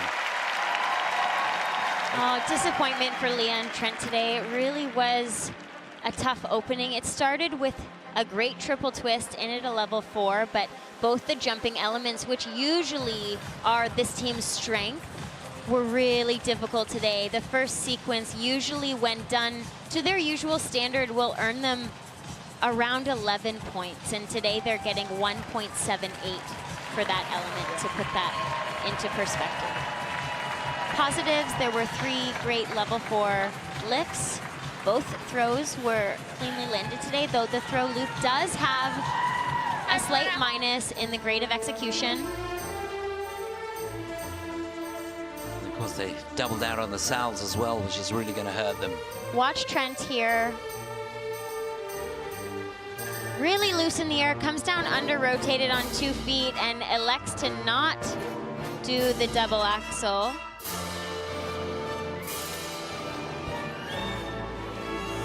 This, a really cool entry to a group 3 hand to hip lift.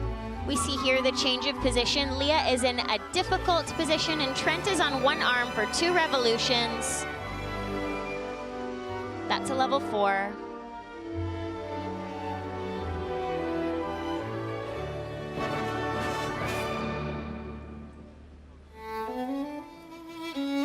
It can be a challenge to connect to a piece of music that is exclusively instrumental the entire way through, but I find the pacing and phrasing of their elements to match the musical highlights, and it makes it an interesting story. We can see that there's a story happening between the 2 of them, but unfortunately a tough start to the free program today. Yeah. They need 119.74 to take the lead. They're not going to do that. That's just enough to put them into 2nd place, I think. 4th on the night. Yes, 2nd it is overall. So they go in behind the team from Uzbekistan, but ahead of the British team. So not what they were looking for, but they gave it their best shot. Now, representing the United States of America, so a huge reception for these 2, and rightly so. They are the reigning US national champions and the local team as well. They train here in Boston.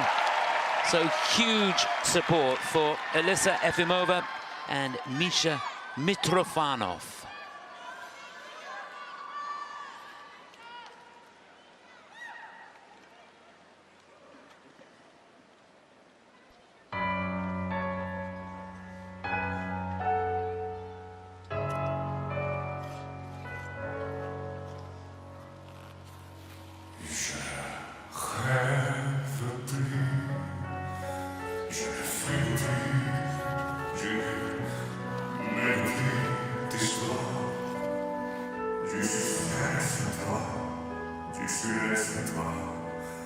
Comme une flamme. Yes, so much speed into the twist.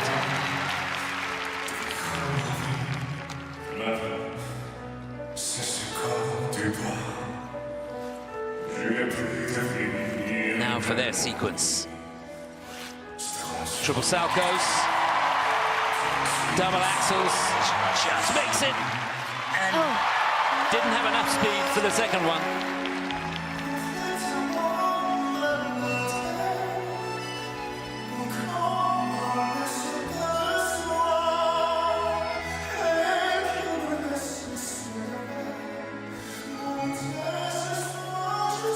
Yes! Made the triple toes.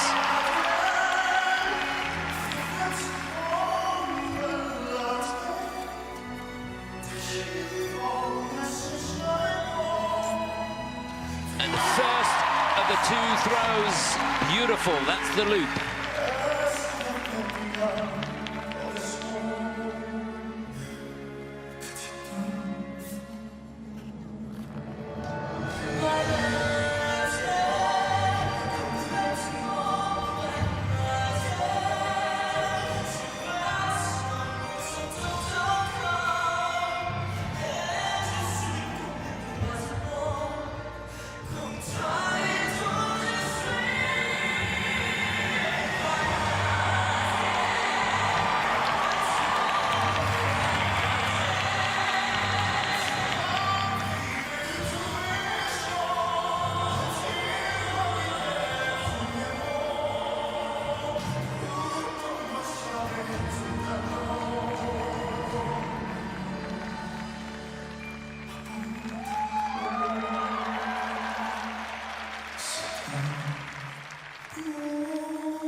Throw triple salto.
Just a magical moment.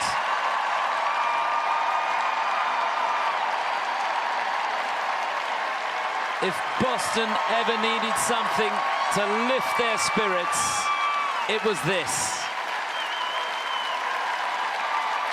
One more time from the United States of America, Alisa, and Misha. They won't forget tonight in a hurry, and neither will the, 10 or 15,000 that are crammed into the TD Garden. When the chips were down, this team really did deliver. It gives you goosebumps, honestly.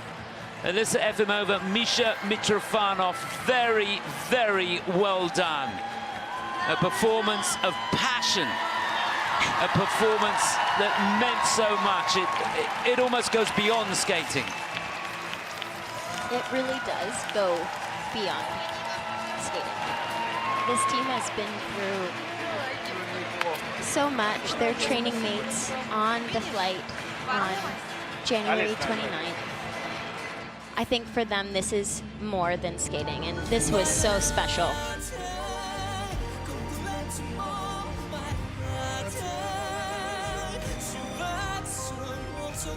Beautiful triple twist to open the program. Looking at the toes, this is what Alisa missed yesterday. She does well to hang on to it. It's not perfect.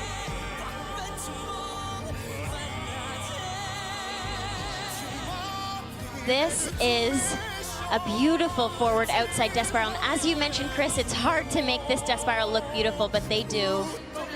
Worth a lot of points.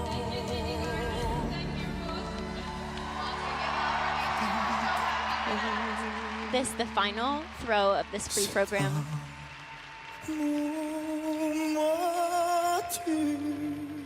Bravo to Renee Roca, the choreographer of this program. It is so special. It's perfect for them.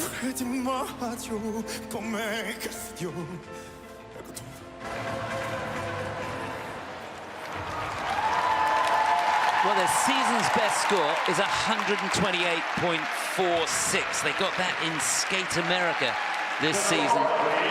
And those pictures are what it's all about. For them, it's not about the score. But they will take that. It's a huge score for them. They've blown their season's best out of the water. And they go shooting into the lead. Means so much. Our hearts are with you guys. We feel your pain and we applaud and celebrate along with you. Bravo. That was special. Ladies and gentlemen, we're going to take a break right now to resurface the Well, a chance to catch our breath, and I think we all need it, to be honest. An emotional moment there. And that's the situation. Alisa and Misha, deservedly so, are out in front.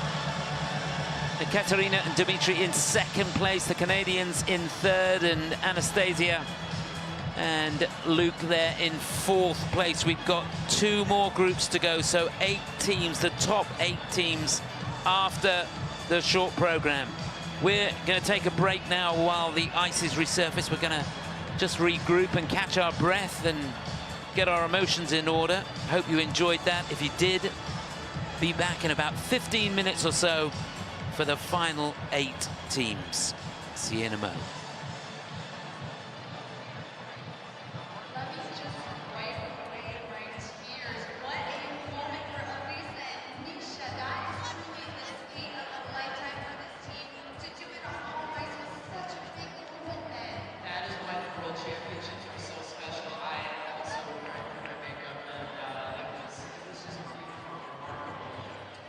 Congratulations.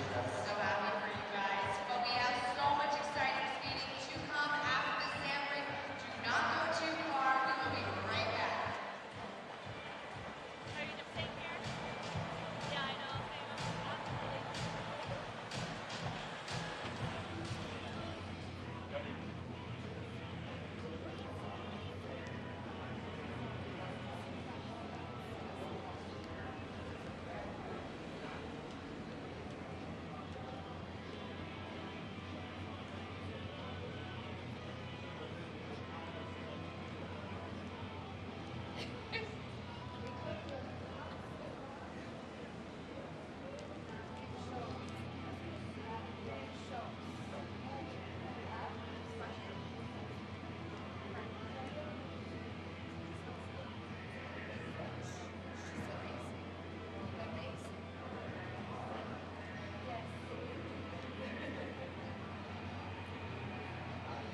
je fais confiance à mon esthéticienne.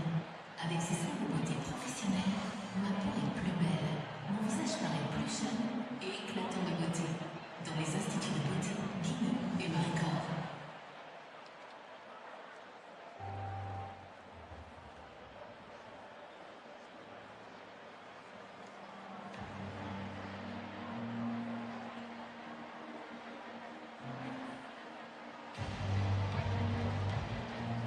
Alisa wanted to see the standing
Welcome back. That's the view backstage. We're almost ready to get underway with the penultimate group here in this pairs free program. Remember, medals decided tonight, the first medals of this World Championships.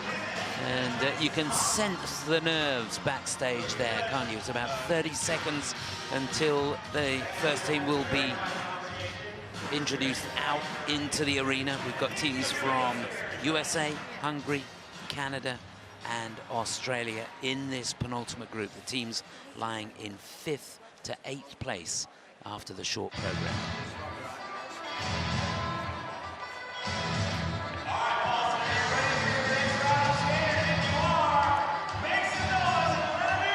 So here we go, the crowd are ready. They're all back in their seats. I hope you're ready back home. Kirsten's ready. She's been dancing away through the intermission, and here we go.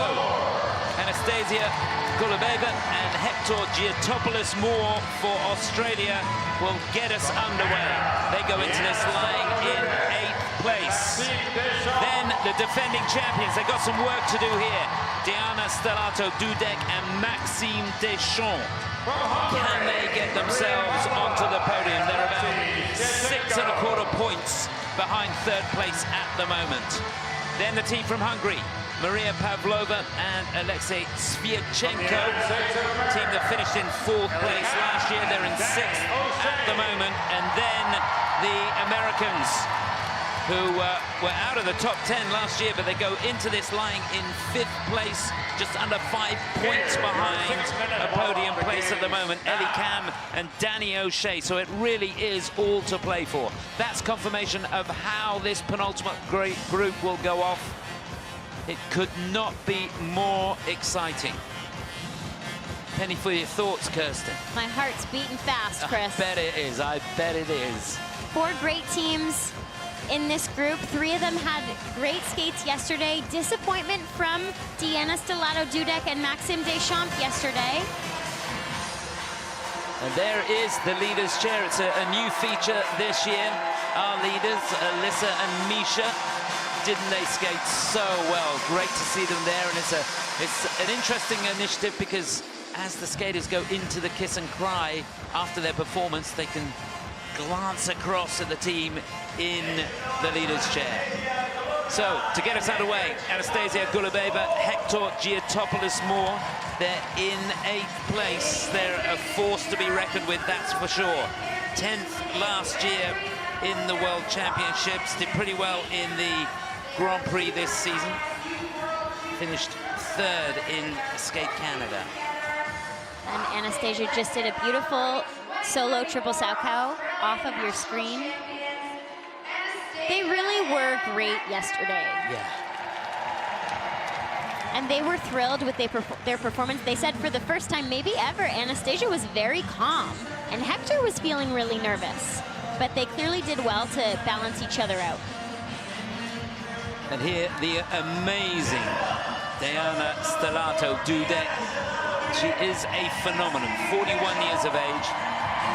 Defending champion for Canada, Maxime Deschamps, her partner there, just going through the motions. They are disappointed. They must be going into this lying in 7th place. They've got an awful lot of work to do. They've got to skate clean here to stand any chance of getting a medal. She looks really relaxed. Great to see her smiling out there.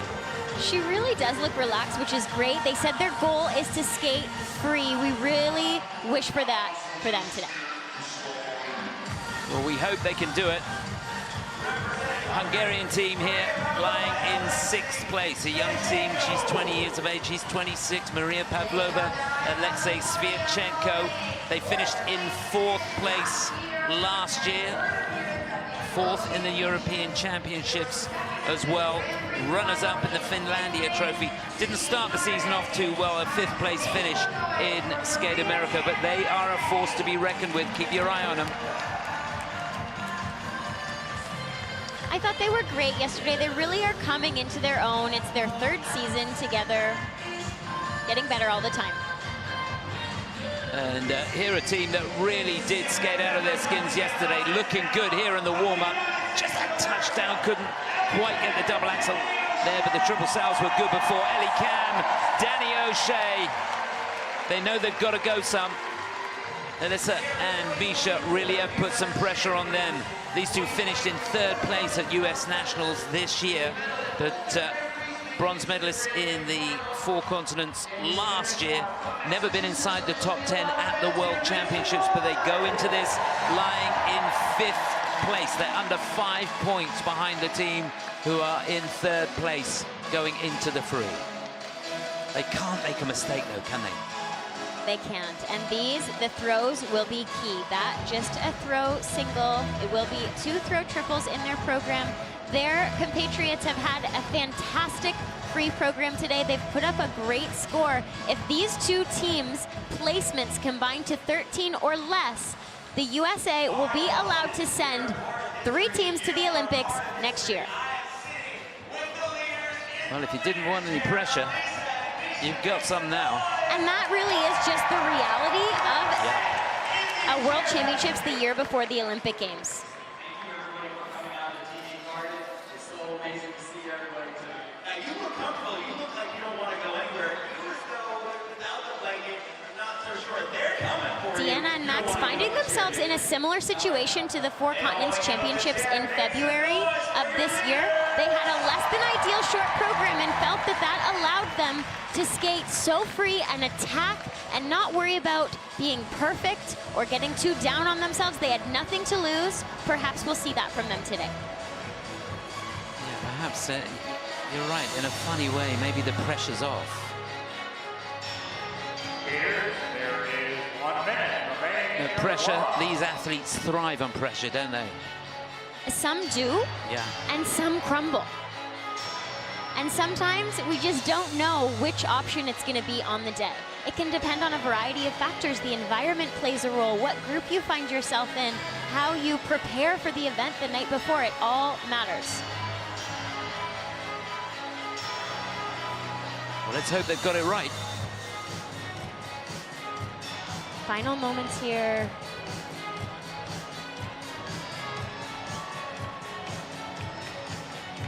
Again, the place packed to the gunnels. So just a reminder, the Australians will be first to go, then Deanna and Maxime, the defending champions. The Hungarians will follow them, then Ellie and Danny O'Shea for the USA. We'll seal up this penultimate group. And that concludes one. Here, would you please, Lilia. She does look relaxed, doesn't she? It's great to see. I hope that smile's on her face at the end of the performance.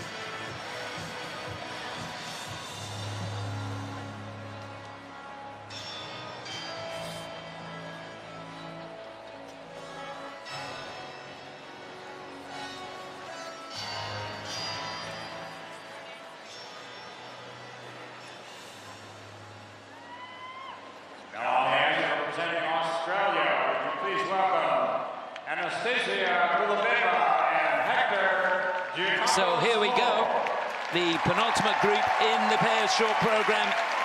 And to get us underway, the team lying in 8th place from Australia.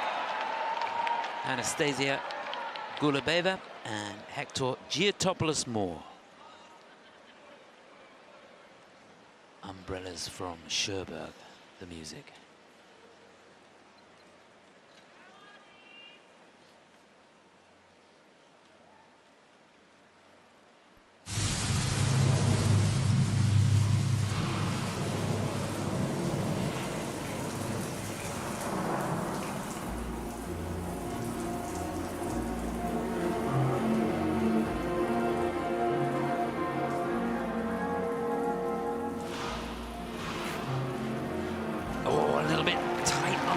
Twist. Difficult element for them.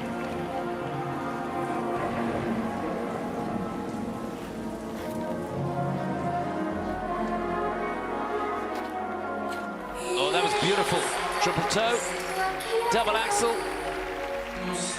and another one. She just had to put a turn on the end.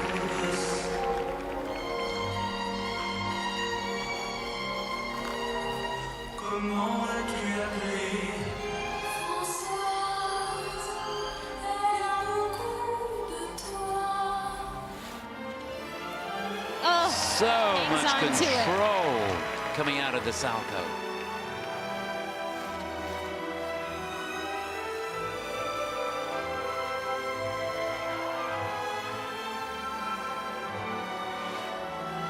And there's the side-by-side triple Salcos, beautifully clean.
Final throw here.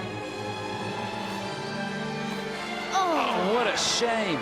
Just couldn't hang on.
Well, another brilliant performance from this team.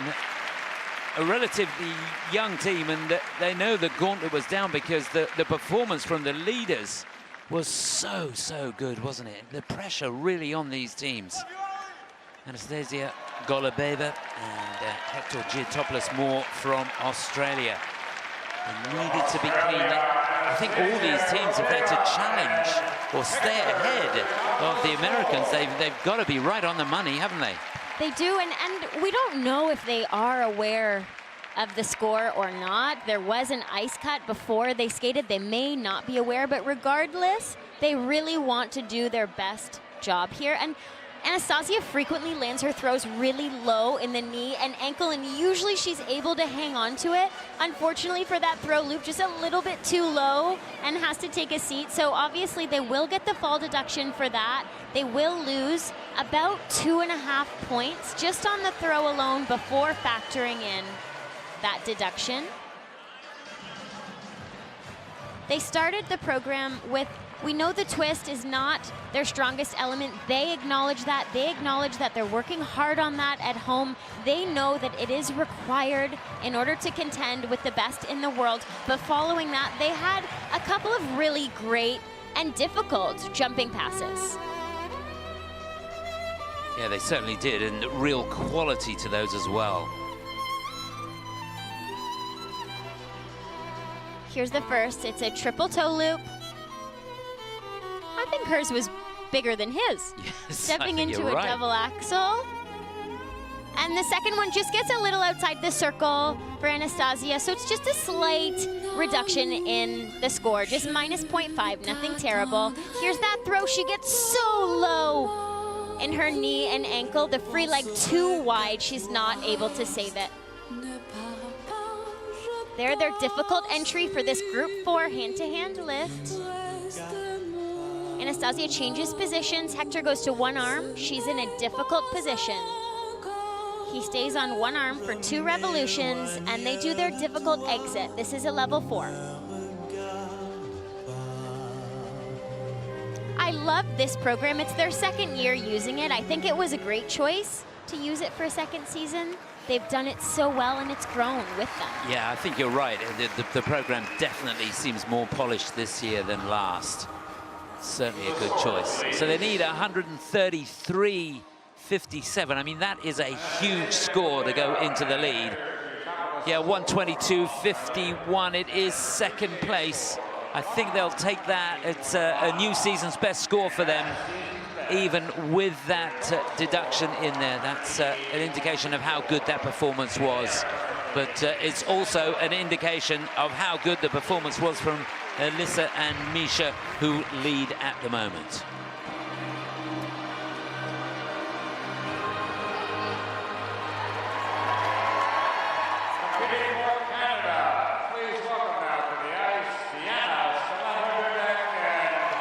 What a moment for these two.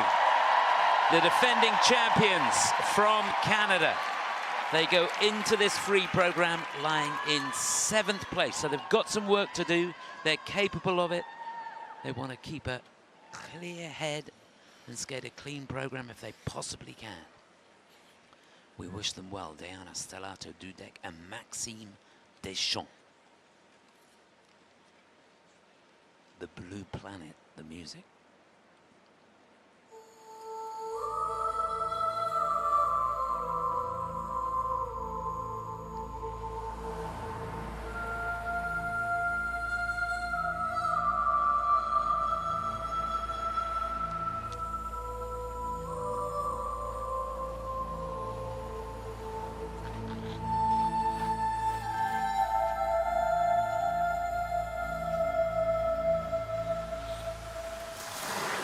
Good start. That's the triple twist.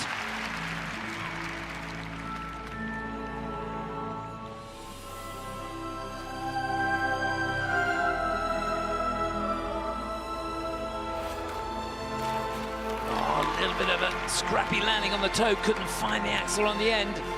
Gets it eventually.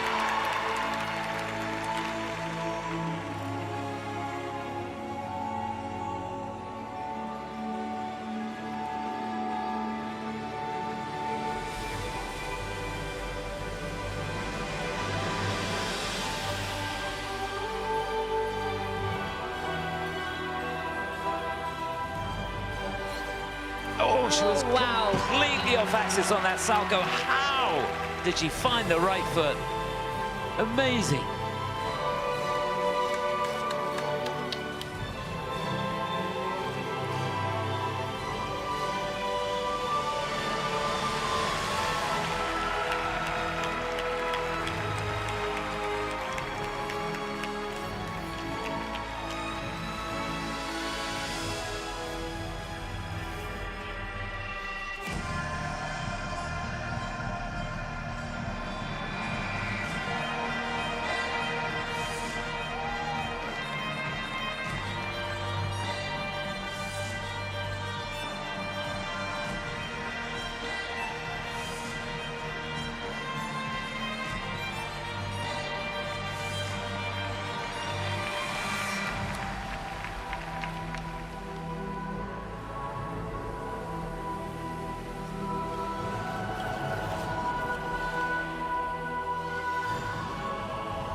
Such a great running edge coming out of the throw triple salto.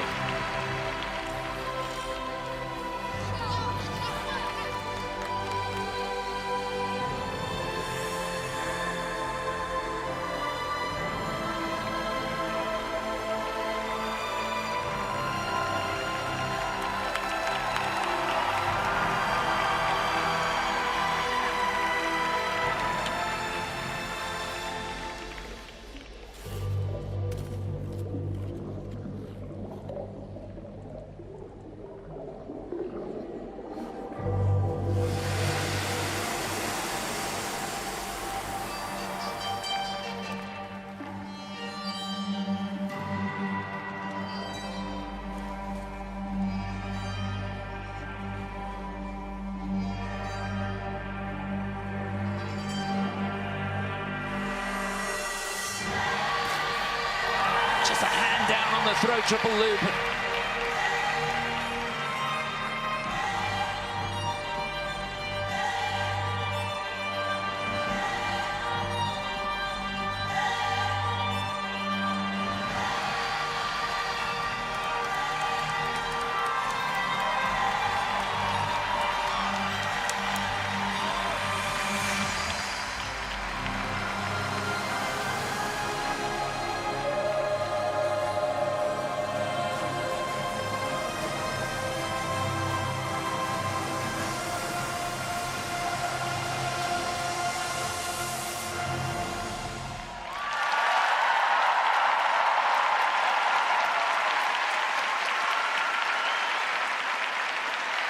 They are incredible.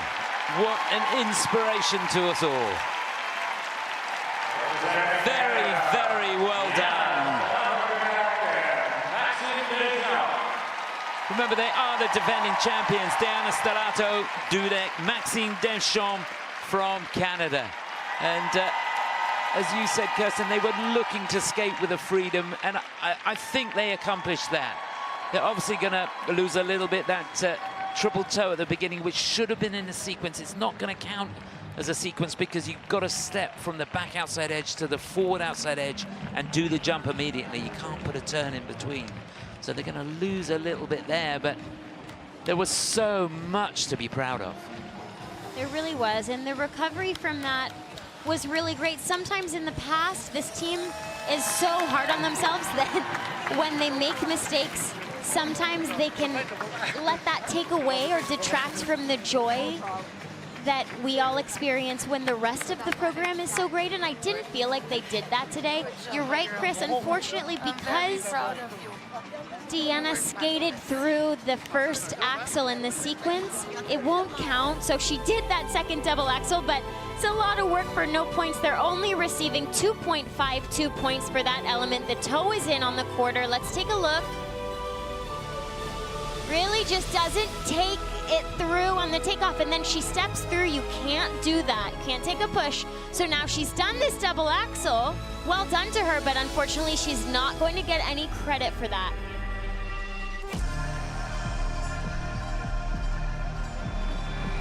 Taking a look now at their throw triple Salchow. So solid, right on top. She's smiling in the air, I think. Here, the throw loop. Slight touchdown on this one. And here their forward outside death spiral. This gives them a little bit of a leg up in base value on some of the other teams who will elect to do a death spiral of lesser value. They say when they face harder times, that's when they really lean into each other to go through those hurdles. And we've seen that from them here this week. Not what they were hoping for, but so much to be proud of. So to go into the lead, they need 131.98. 141.26 is their best score this season. Surely it was good enough to do that. Oh yes, just 132.44. It is second on the night, but that will do it.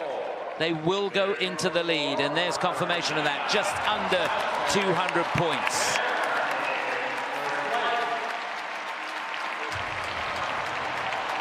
So remember, there's still 6 teams to go.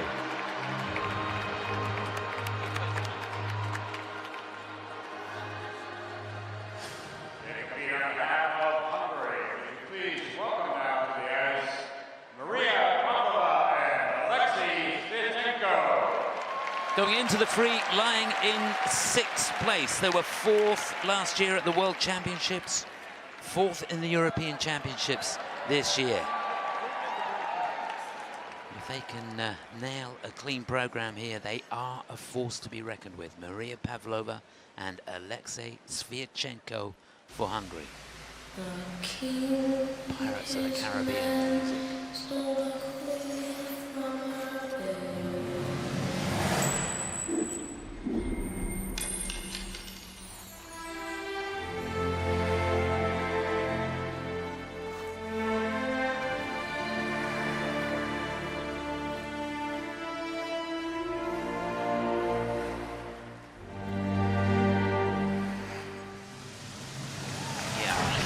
twist.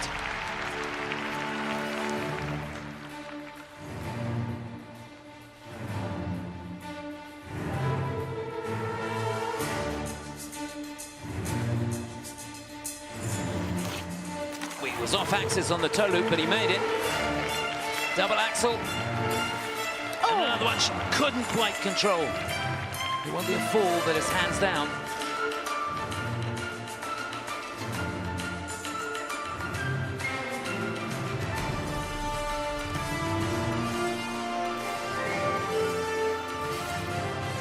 So solid. Just brilliant throw triple flip. One of the best that we've seen so far tonight.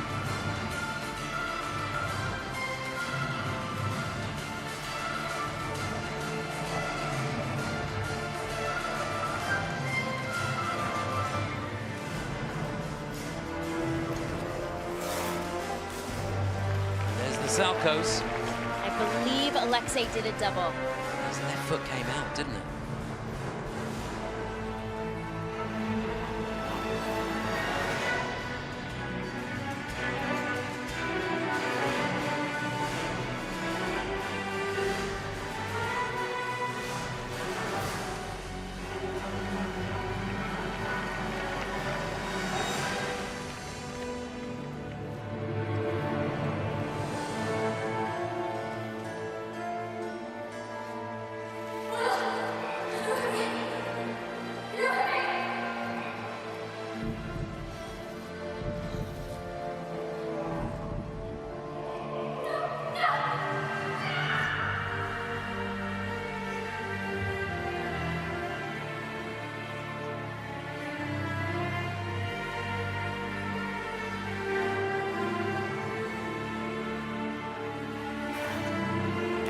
Oh, yes, another great throw.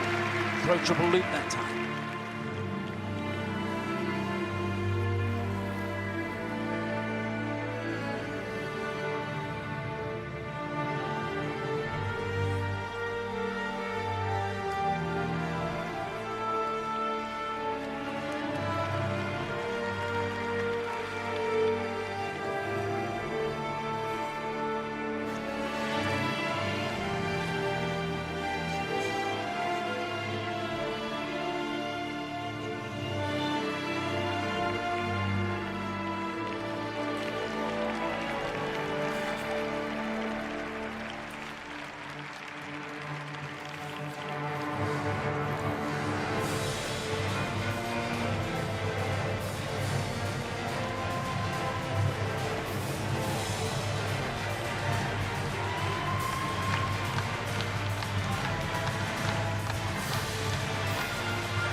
Love the concept of the program and the way they kept the character going right to the end. You can see they are completely down and out. Gave it everything they've got through that 4-minute free program. I think they can be proud of themselves. Maria and Alexei from Hungary. Have they done enough to go into the lead? I'm not dead sure it's going to be nip and tuck. They need a huge score. And that doubling of the Salcho could prove crucial. Yeah, this team is typically so consistent, and just some small misses today, but it is the World Championships, and these teams in many cases are showing up. And so it's going to have to be clean or very close to clean performances to get these teams to take over the lead moving forward. This team doesn't quite have the intricacy through their choreography yet. They're still in their first couple of seasons together. Their technical elements are so strong, and they're doing more this year from a choreography standpoint than they did last year. I believe they'll do the same thing next year. Throw, triple flip, it's perfect. It is so good. Okay, here, watch Alexei. Wasn't sure in real time, but he does only 2 rotations, so they will only get credit for a double Saukow. Losing a couple of points there. And then here, watch Maria's left foot, her free foot just brushes the ice on the way out.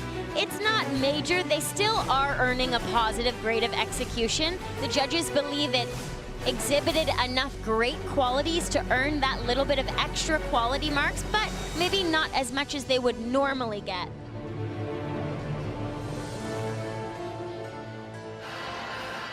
And remember, Alexei is still injured. He has a back injury. They're looking to get this fully healed in the offseason so they can be strong and ready for Olympic here. So the season's best score is 129.78. They need 132.32 if they're to go into the lead. Yeah, they're not going to do that. 125.84. It's 3rd place on the night, and that will have them in 3rd place overall, I think. Yep, it certainly does. So Deanna and Maxime still in front, Alisa and Misha in 2nd, and the Hungarians dropping a couple of places at least here. The United States of America, would you please welcome Ellie and Danny O'Shea. And so to the final group in this penultimate, or the final team in this penultimate group, competing here for the 3rd time at the World Championships. They go into this lying in 5th place. They're about 5 points behind the team that are in 3rd going into the free. We wish them well. Ellie and Danny O'Shea for the USA.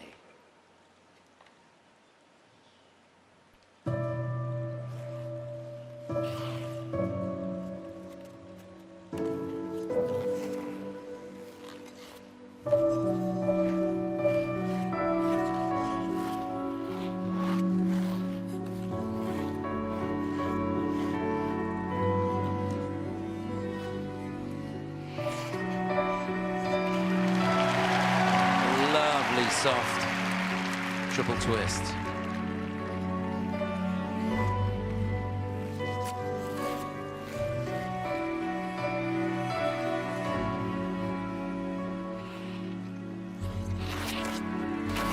And there's the toe loops.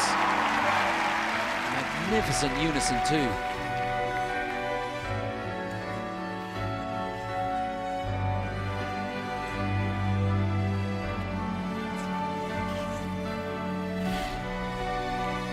Couldn't quite maintain control of the throw triple lutz.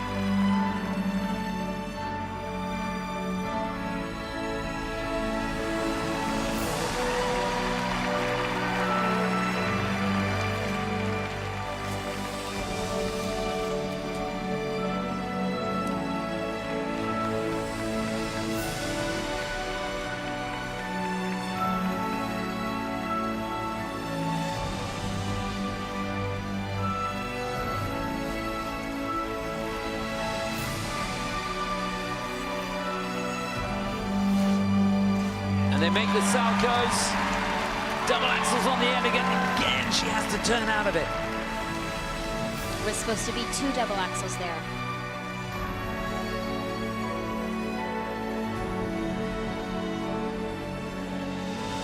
Second throw. Oh. Not a lot of speed going into that, was there? That was the throw triple loop.